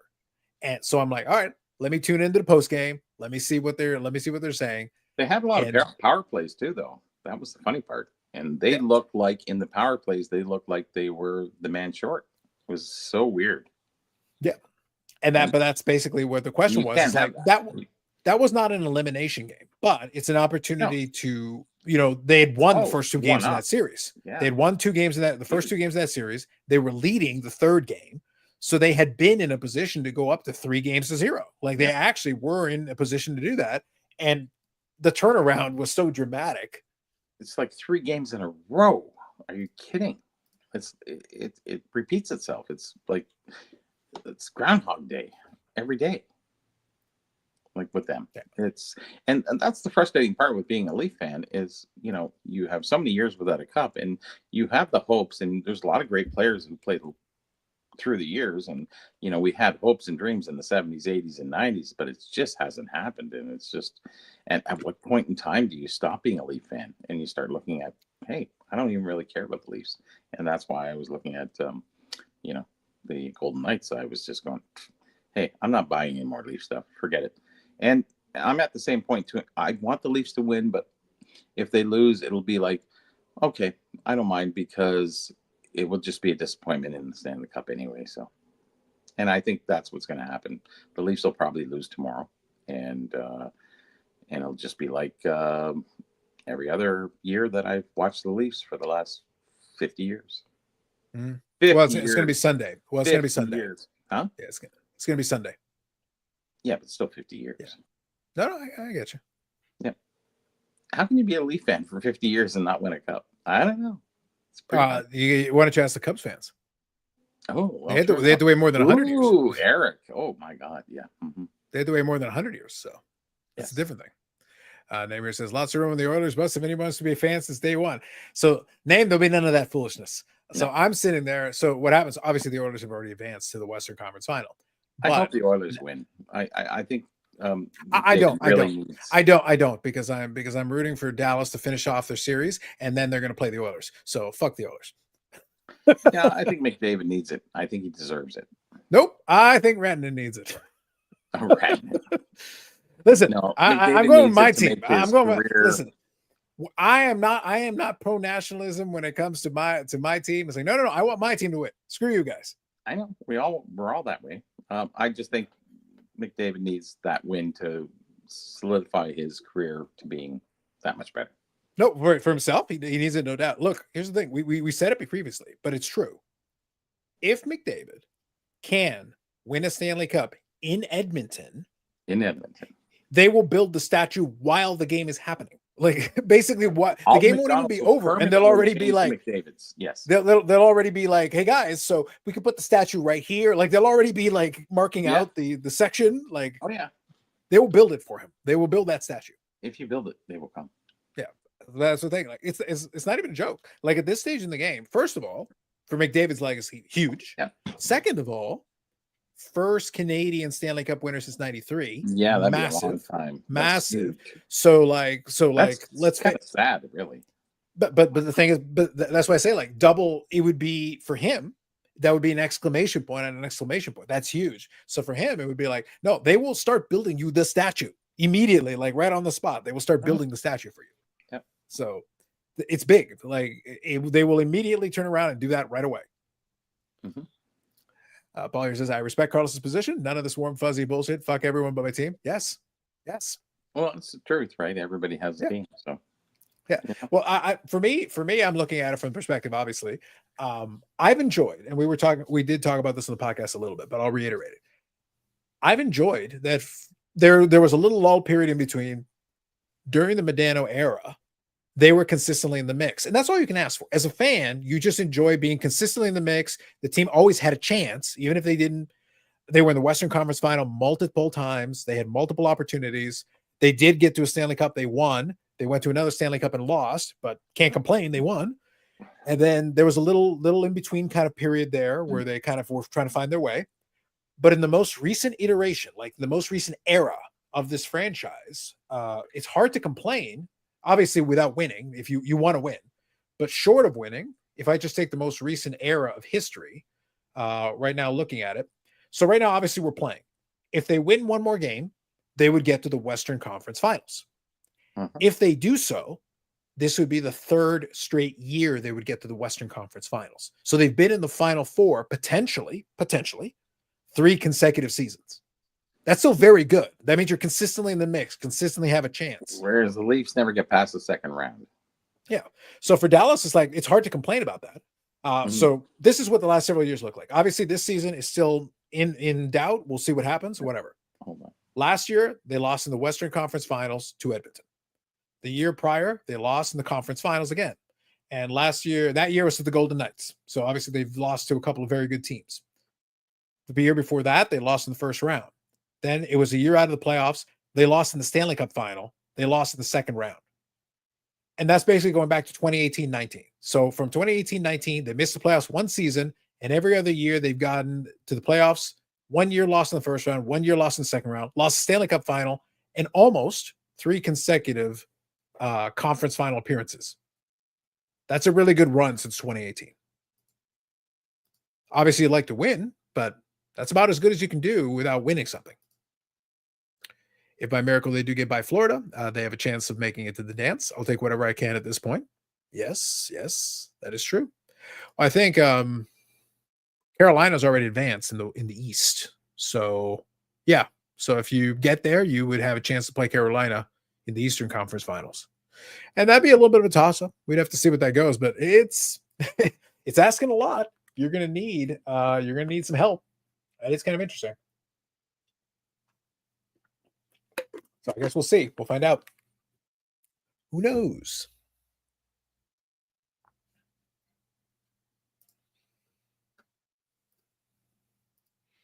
Let's see here. So yeah, for me, the main overarching point that I gave was that it has been a really good era for the team. They still haven't gotten over the hump. That's why I say I would love to see it. I'd hate the idea of having to do the Edmonton thing again, but you never know. Could be.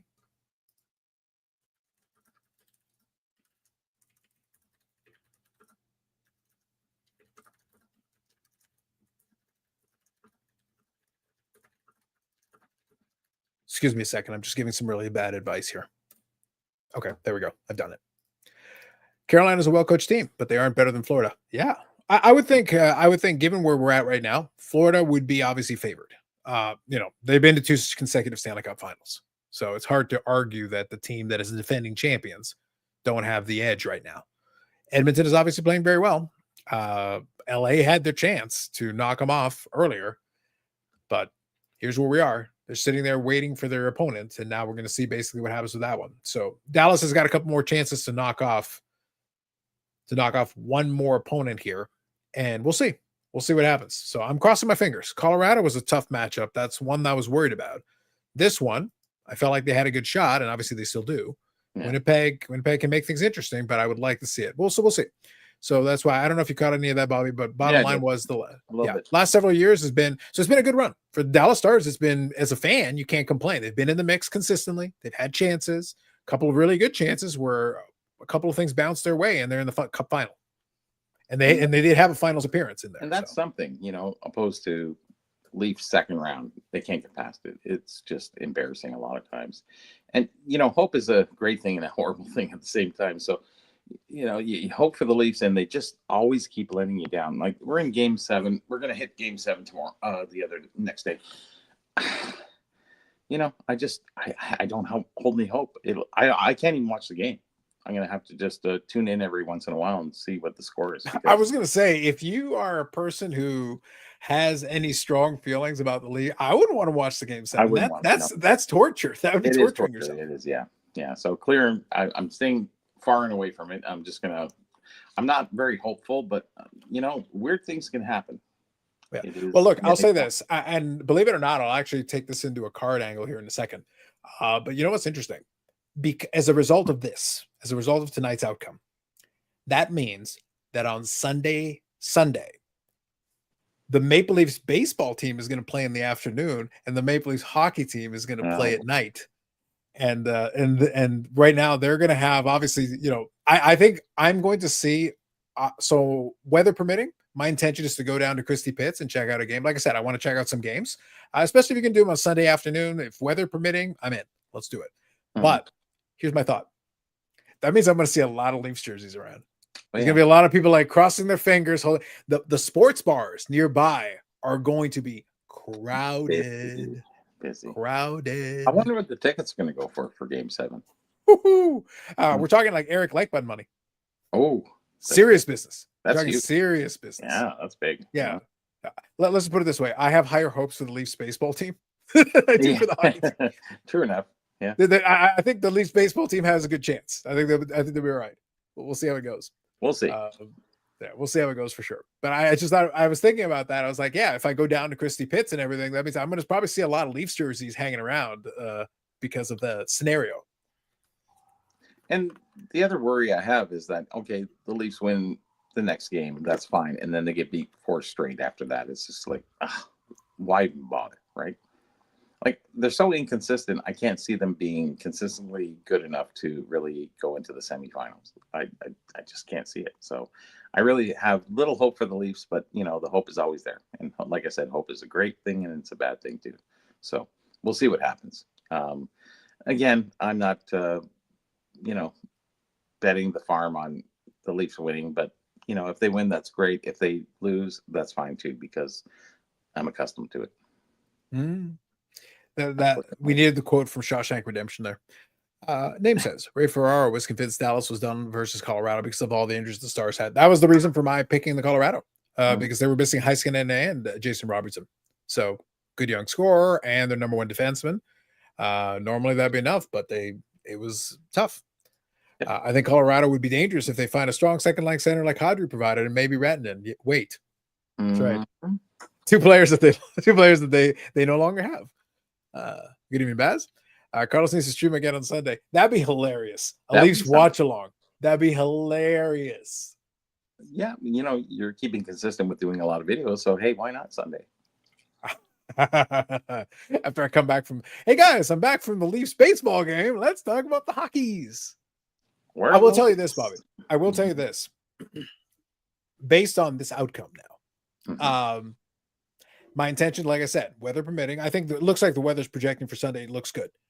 So if that's the case, I'll head down to Christie Pitts and check it out. I think tomorrow it might rain a little bit, but I think Sunday's going to be okay. I think Sunday's. Let me Hamilton show on Monday. So I was going to get to that. I was going to come on to that in a second here. Sure. Let me just quickly check the forecast here. I just want to check it out real quick. Bear with me a moment. Not like they're let's see. Right. Let's see how Mm-hmm. See here. Just want to see what day. Sunday. Here we go. Looks like partly cloudy, partly cloudy. What are we looking at for the early afternoon? Cloudy with sunny breaks, mix of sun and clouds. That'd be fine. Yep. Mix of sun and clouds, 12, 13 degrees. It's fine. Mm, Yeah. Long sleeves. It's fine. I think Yep. that works out. Okay. So if that's the case and that works out, by the time we get to tomorrow, and I'll check out again. But if that works out, that would be great. I'd go. But I will say this: I probably won't stick around until the very end of the game. Biggest reason being, Leaf Square will be full, crazy. and that's Yes. near where Union Yes. Station is. So I will have to use the strategery. I need to get around that. So I have to plan. You will need a ahead. machete. Yeah, like it will be like move, fools, let's go. So you got to be walking around that. You need to, because where Christie Pitts is, you're coming back on the subway. The good news is you're already at Union Station. You're at the So if you grab a bite to eat or something beforehand, before you head back over, then good. you're okay. You're covered. But yeah, the moment you head down to Union Station, that's gonna be a madhouse. Yeah, it's madhouse. Hmm. So we'll see. We'll see. Who knows? We'll see. Yes, Leafs indeed. Should be interesting. Leafs talk tonight on the social. So Bobby, I'm looking forward to this because I want to see it. So after game 5, it was all doom and gloom. They're losing their minds. They're screaming from the heavens. Now, but here's the thing. It's been interesting because half of them are like, the most Leaf-like thing to do would be to win game 6 to give us the opportunity for horror in game 7. So given that they're all like looking at that, given they all looked at that possibility going into this game, it shouldn't be a surprise. But now it's going to be interesting to see, like, okay, so now how do you want to sell this one? Post game, how do you want to sell this one now? Okay, we'll see. We'll see. So Billy's right. I would like to see what angle are they going to take on this, because it's not unexpected. If you're going to twist the knife, game 7 at home is a much better twist to the knife. Oh, it will be a twist of a knife. Now we'll just see which way it goes. Zach says Thunder game 7 Sunday nosebleeds are like 250 to 300 per. I don't doubt that. Wow. Don't doubt that. Yeah, Billy says, let's see what the narrative is. I'm guessing Leafs are the greatest. No. There will be a guy. There is a guy who will totally sell this. The rest of them are just sitting there going like, they're like bracing for impact. It's like the tornado is coming by and they're like shuddering themselves and they're just bracing for it. It's like the movie Group Impact, yes. You just basically, it's just sat back and it's like you just delayed horror. So we'll see. But yes, to your point. So yes, there is the card show on Sunday. Now I don't know if you caught it. They did change the venue. Monday. Sorry, Monday. I don't know if you caught it. They did change the venue. No, I didn't catch that. Yeah, so I will. I figured that. So I will share this with you. So not the Michelangelo Center? It is not. Oh my God. They had some kind of a scheduling issue or something. Really? I've never heard of that. Yeah. So I was following them on Instagram. So here I will share this with you. I follow them on Facebook, but yeah, I didn't see that come up. Okay, so here it is. The show on Monday the 19th, originally scheduled for Michelangelo. I saw that pop up. I missed it. So Carmen's Event Center will be there. Carmen's Event Center. Where is that? Stone Church Road. That's close. That's close by. Because but they're just to be clear, this is the venue update. What's the venue called there? Carmen's Event Center. Yeah. Yeah. So now they're going to have to let their vendors know, because obviously that's, we're kind of at the 11th hour. This is only hours ago they gave this information. It screws up everything and everybody. I'm going to have to text my guys, see if they're showing up at that one. So. Yep. That's surprising. Wow. I didn't. Thanks for letting me know, because otherwise I would have went to. It wouldn't be far drive to go to the next one, but I mean, it's a thing. But that's why I figured when you brought it up, I figured it'd be worth mentioning, since I did see that. I saw that, but I didn't look at it. I just scrolled by and I went, yeah. So they have updated the venue, which is fine. It's not the end of the world. I won't be at that one. That one is doubling. So Monday is going to be doubling as my mom's birthday with Victoria Day, and also kind of belated Mother's Day. So we kind of combined all the things. Stay home and have cake. Yes. Yeah. So that'll be part of the Monday festivities. Yeah. You never know what you're going to pick up, though. Yep. Sebastian says, I have a buddy who golfs St. George's with Mitch Marner. He has a tee time for Monday. Psh, as you should. Of course he does. Well, the thing is, no matter what, you're not playing on Monday. No matter what happens, you're not playing on Monday. It doesn't matter. So you may as well have a tee time ready to go. Yes. The personal life is more important. Yes. Double D Vintage. Good evening, Dylan. So yes, I just thought it was very funny. So I thought I would mention that to you. So there you go. Glad I could offer some information. I did catch that earlier, and I figured I would share that. So I thought it was kind of interesting. So we'll see. I don't know. I think it's very, very, very interesting. Now you've introduced. So tomorrow is going to be easy for me. Tomorrow I'm going to be watching the Dallas game. I'll be crossing my fingers and hoping they close that out. They'll have their chance, and we'll see if that goes. But yeah, we still got some more matchups to figure out. Carolina's punched their ticket. Edmonton has punched their ticket. The other two series are still in doubt. Yeah, it's been quite a mix-up this year. I think the playoffs have been quite exciting in the sense of who we thought was going to win and who really won. So going forward, it's a crapshoot for the Stanley Cup at this point. Yeah, I'd say it's been a good series, though. It's been a good year of matchups and everything. There's been some good games. Some of it, though, has been a little wacky. I've seen, I've seen it's been interesting. So, all right, we'll see how this one goes. Yep. I'm looking forward to it. Me too. Not really. With the Leafs, I'm not. I'm sorry. Yeah. It is what it is. It happens, I'm afraid. It's the way it goes. As unfortunately, the Leafs are just always doing this to me every year. So, I think I live probably 3 less years due to the stress that they put me through. So, anyways, I'm going to take it out on them if I go down. I see. I see. Mm-hmm. But yes, that'd be something. It is true. So, folks in the chat, curious if you have any thoughts or anything that you want to kind of chat on. We've touched on a lot of the other things, and we obviously were keeping tabs on the thing. We had to discuss the hockeys. We are in Canada, so we are contractually obligated. Of course. And I don't mind ending at 11 o'clock. I'm good. It's all our CanCon content. I was so it works out this morning, so for no apparent reason. 4, sorry. Yeah. Weird stuff. Yep. Actually, I got a question. So since Dylan messaged there, Dylan, what time is it there where you are? I know you're in Hawaii, so you got that weird time zone where you're like way different. So I'm kind of curious what time it is over there right now. 5 hours or something like that. It's something like that. Yeah, I think so. Yeah. So I was kind of curious. Not 3, but it should be 3. Because no, it's more than 3. No, I know it should be 3 because California's right there, but it's sort of down and around. So, because the here we go. 5 p.m. 6 hours. 6 hours. Okay, yeah. I knew it was 5 or 6. Yeah, something like that. Which is totally weird because the longitude really should put them at 3 hours, but they're not shifted over that much more that they should be 2 more hours beyond that. Anyways. All right. Whatever. Yeah. It's all volcanoes anyway, so what are you going to do? Makes sense. So I got a question. So obviously, pending. So Dylan, what are you doing 5 p.m. on a Friday? Yeah. 5 p.m. on a Friday in Hawaii. 10 p.m. Oh, here we go. Heading to a card show. I like it. Wow. In Hawaii. All right. I like it. California is halfway to Hawaii. Interesting. California is halfway to Hawaii. Okay. From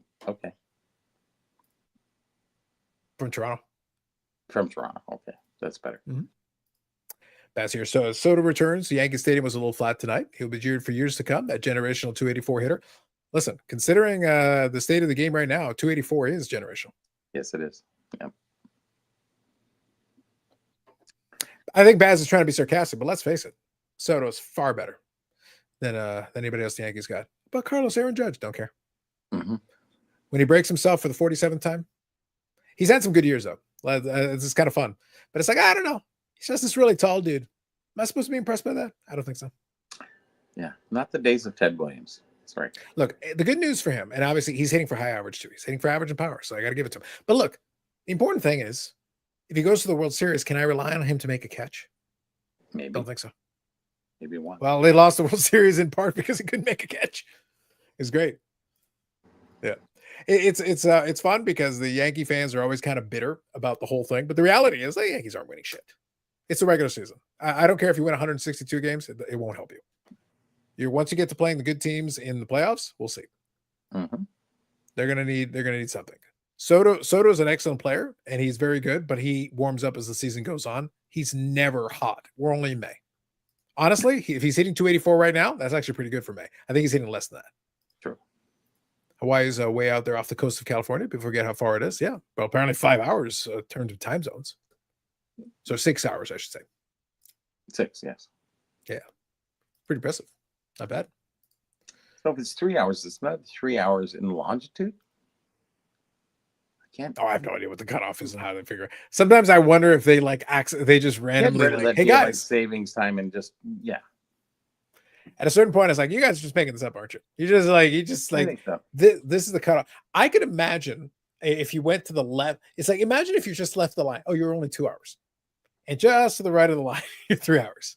Man, Yeah, exactly. Yeah, that's what it seems like it is. Yeah, yeah.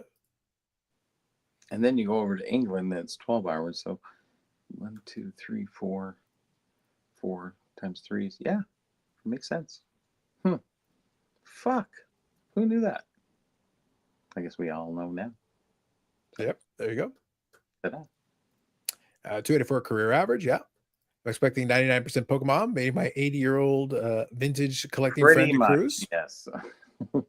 Nice. I like think it. that's what Dave's dealing with. Wait till you guys see Dave on next week. Oh my God, it's going to be fun. I'm not going to leave any hints or anything. He's just going to tell you what he's doing now, and you will be surprised. It'll be wonderful. It'll be a wonderment. I think I'm going to laugh so hard. Anyways, I think everyone's going to have a good time. David G says, I love how all the sections behind right field literally turn their backs on Soto. I would love it. If you're gonna be in that scenario, you have to go into it understanding that you're going to be the villain. So it's always kind of fun. It's just a matter of how you want to play it. Like for me, like obviously I hate the Yankees, so screw them. But I wouldn't want to be, if I'm a player, unless they're just paying me a ridiculous amount of money, I don't want to play for the Yankees. It's a pain in the ass. And honestly, the funny part is, for all the history of the Yankees' legacy in the name hasn't meant shit. No. They won in 2009. Before that, they didn't win since 2000. Ladies and gentlemen, we are in the year 2025 of our Lord. That means one World Series in 25 years. Is the Yankee franchise even good? And there you go. Is the Yankee franchise even good? It's good. That's all. Yeah, but that's the thing. They always hang their hat on it. Like, look at how many championships. Yeah, most of them were won by the 1960s. Yeah. 20 of those championships were won by the mid 60s. Then 7 in the last 60 years. That's not as impressive as it sounds when most of them are kind of condensed. 2 in the 70s, and then the 4 between they buy them. Yeah. So it's like, it's not as impressive as it sounds. It's not, but it literally comes down to 2 in the 70s, 77, 78. So after the Mickey Mantle era, 2 in the 70s, 77, 78.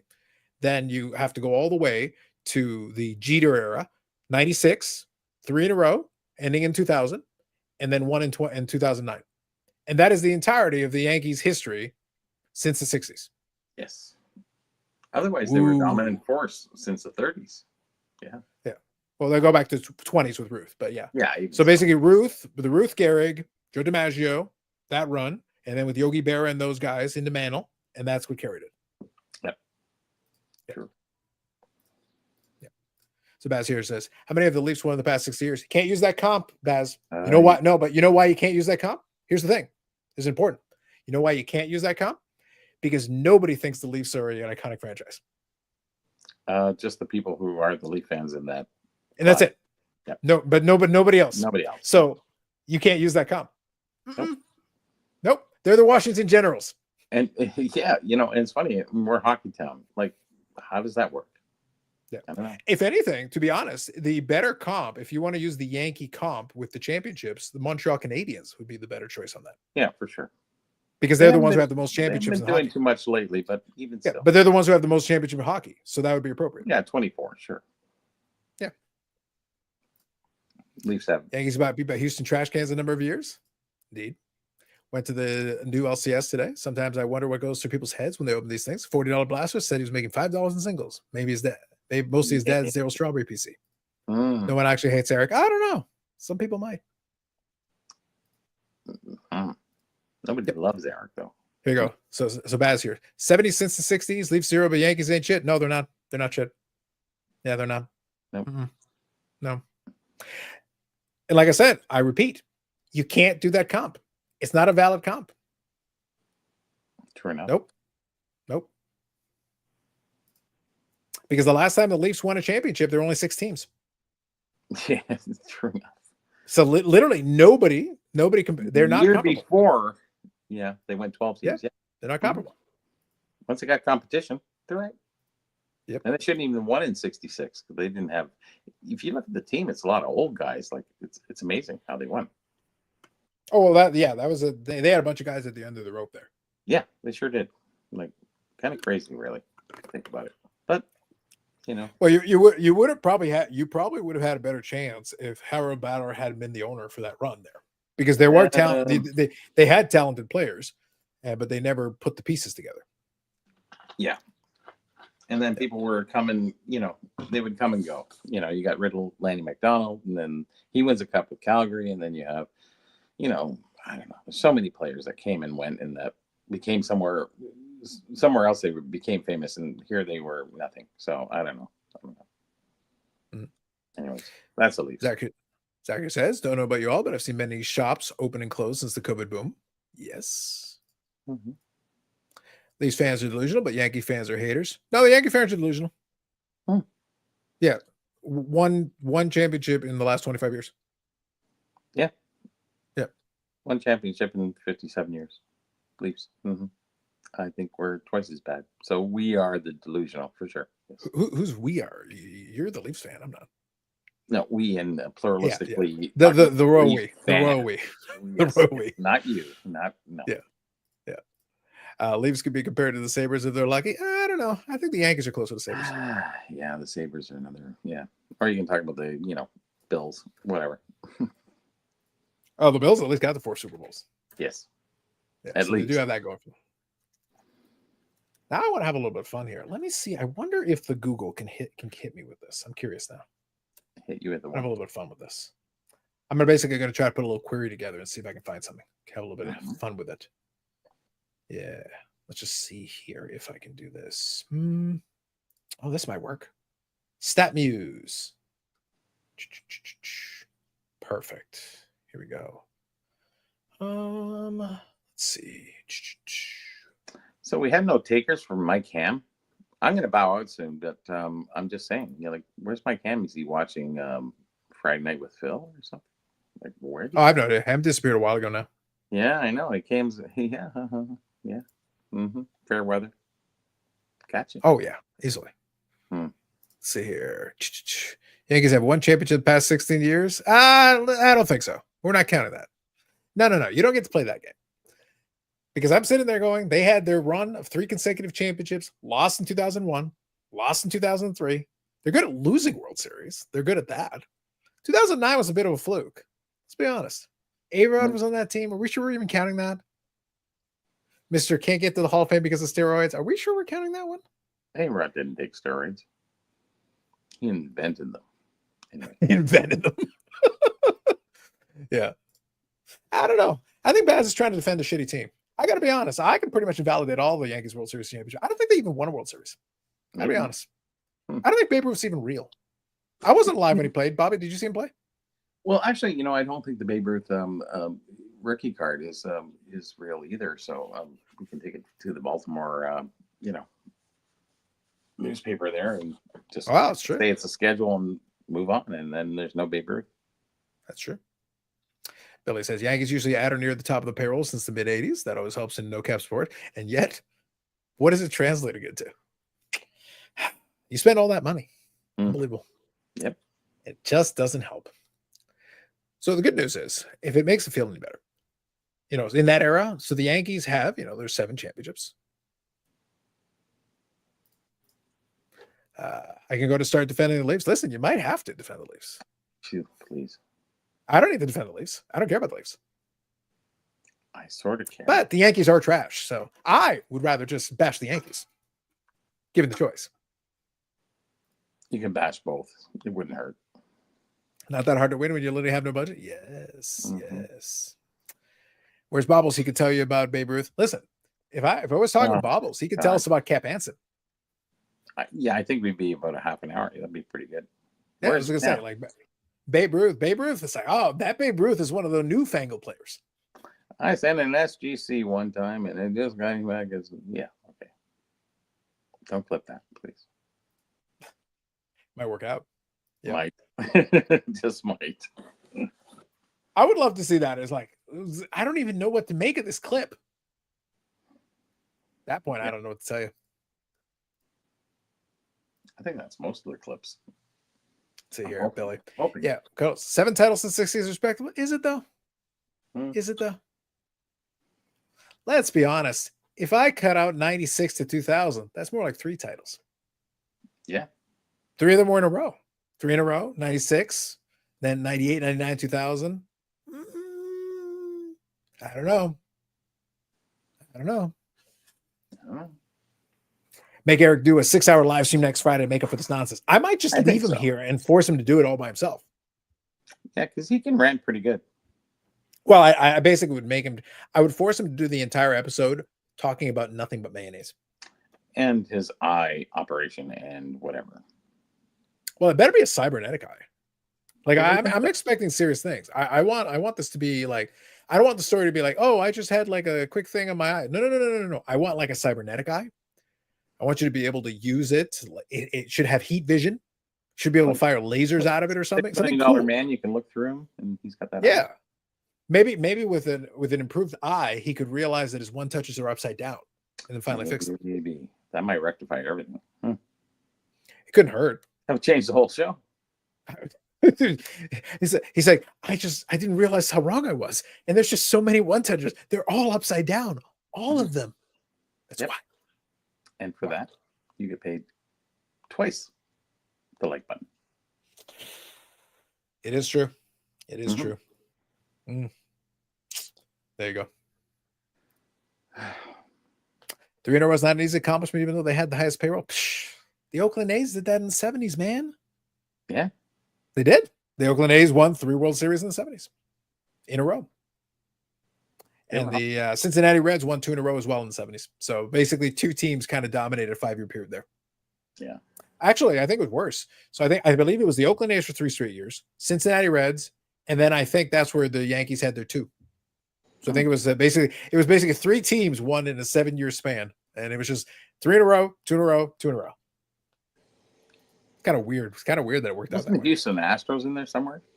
That was much later. That was in the 2010s. Okay. Yeah. They got to the World Series a couple of times, but they didn't. But they didn't win until much later. Yeah. Okay. Bubbles can tell you about Napoleon, Julius Caesar, and Custer. Listen, you got to know about Custer. It's important. What's crazy is he hasn't even showed up in the chat once. Listen, that bionic eye might not be letting him. It might not. They should give him the meta eye so he can surf the web while staring blankly into a screen on Friday. That'd be cool, actually. Again, I want cool features. I have high expectations now. AI Eric. It's his new nickname.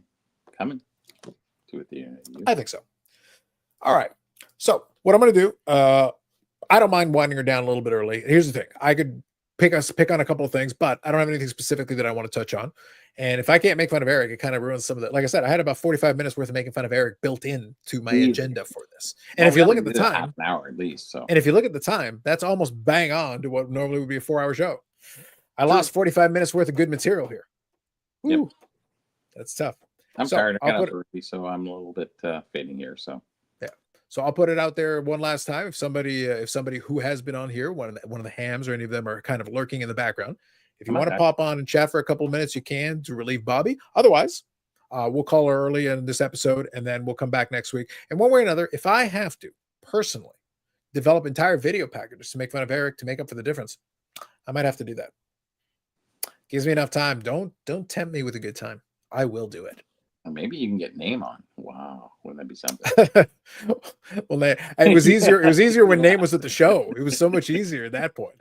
Now he's back to wrangling the 47 kids, and now who knows? Pretty much, yeah. It's bad. It's cutting out the apples for 47 kids. It takes hours. Yeah. Have a good one, Hobby Chaps. Take her easy. But yeah, it's all right. We'll come back with something here. We'll figure it out, and then we'll go from there. But yeah, I think that we'll call this good. If you are a Leafs fan, God bless you. Good luck. My prediction stands as pain. I don't know. We'll see. Maybe if the scheduling works out, maybe I will come back on Sunday. Maybe I will. I I get a kick out of it, to be honest. That would be kind of funny. We'll see. We'll see Would how be that one kinda works out. funny. We could do a Sunday show. I wouldn't mind. I can get a little extra sleep and I'd be okay. Yeah. Yeah. Well, the beauty of it is that I would just have it on the other screen and do a little play-by-play kind of indirectly and kind of talk about. I could see myself doing it if I can escape. If I can escape out of Union Station, bypass the riffraff. Yes. Bypass the riffraff. I might need to give myself a lot of time. Mm-hmm. It's gonna be Like bad. I said, bring machete. I might be the only way I get through. Look, if somebody tries to get through Leaf Square, that's going to be a disaster area. It's going to be horrible. Yeah, it's going to be you're gonna wild. have everybody there. It's just going to be mayhem. I could you imagine though if they actually do that, and then they're sitting there watching the Leafs lose Game 7 in Leaf Square? That'd be like the most depressing place on earth. Why would you want to subject yourself to that? Yeah, they might be the worst. Who knows? Vancouver would riot in solidarity. It's all good. They'll jump into the Subway sub sandwich and just start throwing meat everywhere. So I don't know what's going to happen. Oh, that'd be very entertaining. That'd be very entertaining. Zach here says, "Have a good night." Eric sucks. Facts. Dylan says, "Thank you for the entertainment." No doubt, no problem. Absolutely. What time's the game Sunday? So the game itself is 7 o'clock. I think it's 8. No, it'd be 8 p.m. Sorry, 7:30. 7:30 is what they got, so it's 8 p.m. Like realistically, it's going to be 8 p.m. Yeah. Like pregame festivities and all that, 8 p.m. Yeah. 8 p.m. is about right. So let's see. I'm not going to commit to anything yet. I'll play it by ear. Let's see how it goes. Yeah. If the opportunity presents itself, though, that would be kind of entertaining. I'm not going to lie. Yeah. It's going to be a busy night. Anyway, all right, that's it. We'll do this. I'll save a lot of good material. I got a lot of making fun of Eric to do, and Lord knows I'm going to do it. It's going to be good. I got him good tonight. So more videos coming up on the channel. Friday live streams 8 p.m. Eastern Standard Time. Longest running episodic, whatever this is. And you better believe there will be carryover. Eric did not evade anything. Nope. He can hide, but I will find him. And when I do, he's going to get it. He's going to get it. It's going to be so good. Oh, yes. My heart says we win, but my head keeps hearing the infamous Bob Cole Carl. There, go home. Yep. There you go. Well, on that bombshell, for those of you, you get off a little bit early, so you still got time on Friday. Yeah. And on the West Coast and the East Coast. So you still got a little bit of time to enjoy the rest of your Friday. If you are in Canada, you probably have a long weekend. So enjoy your long weekend, including the Monday off. So that'll be good. Have a lot of fun. And we will catch you in the next one.